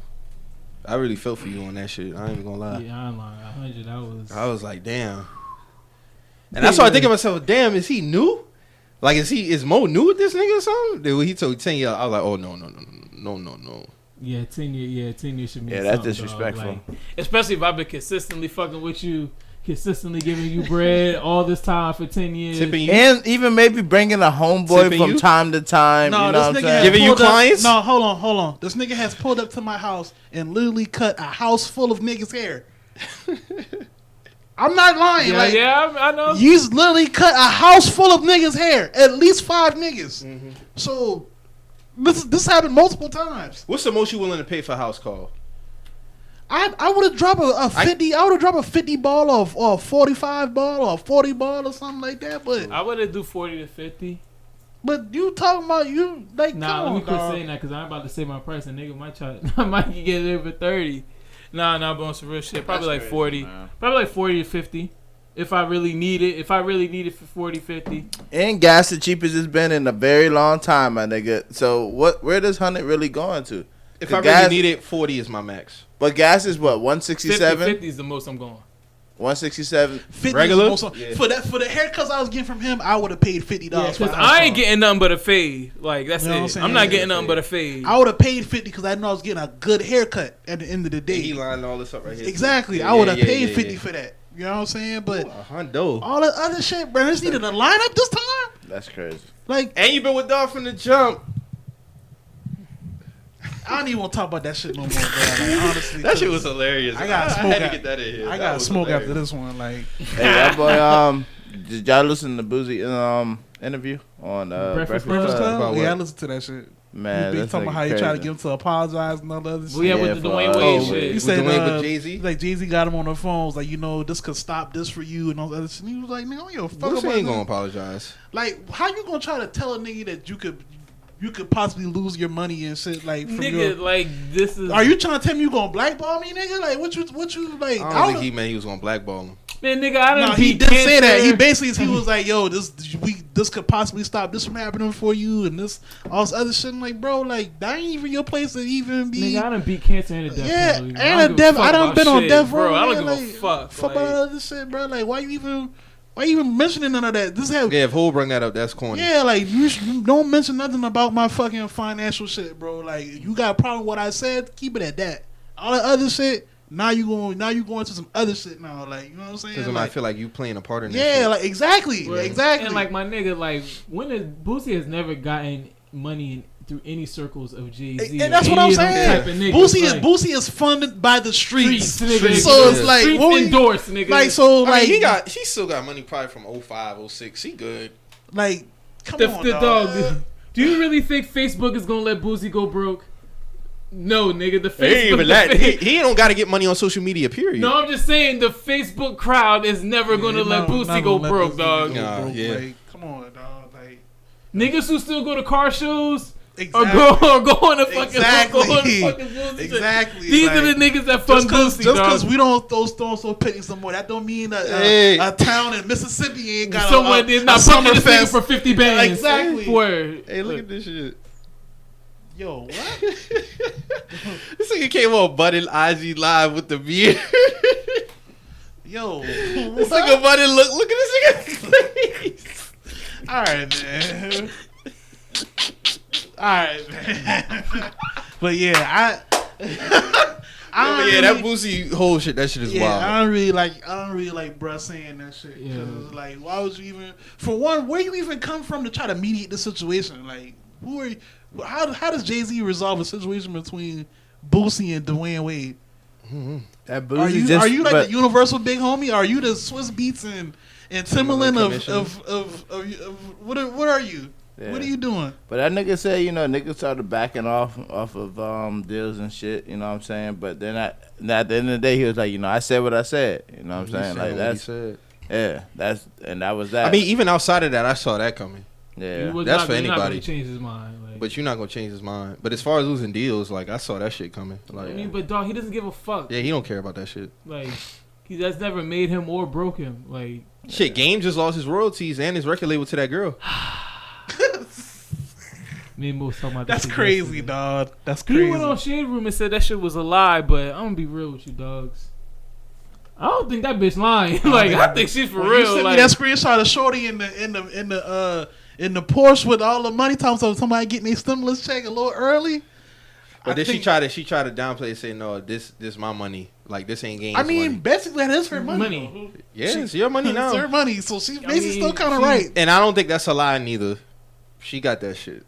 I know she got that shit because they've been trying. And Born to Rap was a good album, so he gonna miss some royalties on that bitch. That's a good album. And the label. But remember we was talking. And the label. Hey man, God don't like ugly, records, bro. Yeah, took prolific records from this nigga. God, when you moving weird, you gotta be looking at that shit like, I got some act right for this nigga, man. You have to sit down and relax. Rapping like this nigga, you done grew dreads like this, braids like this nigga. And now you named you got prolific records. I'm snapping my fingers on this nigga real quick.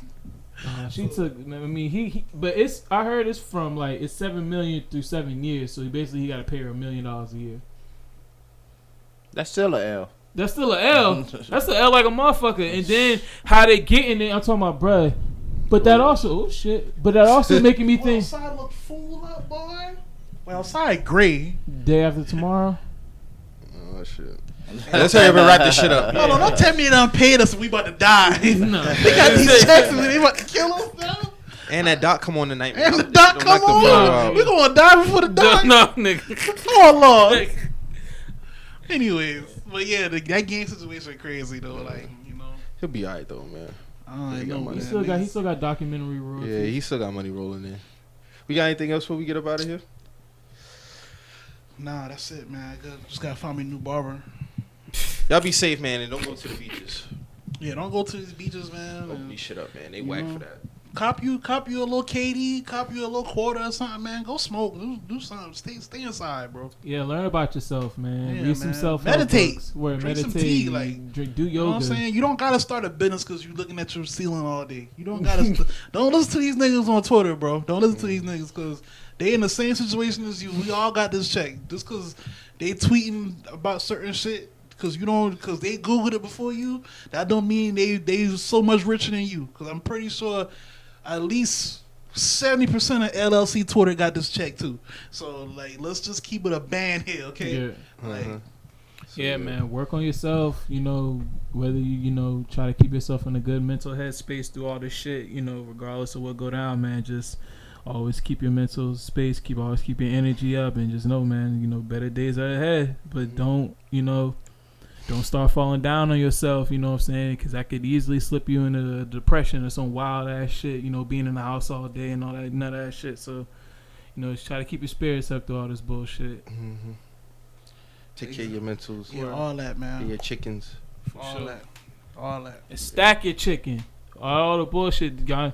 Niggas talking about LLC to on, nigga, stack your chicken, nigga.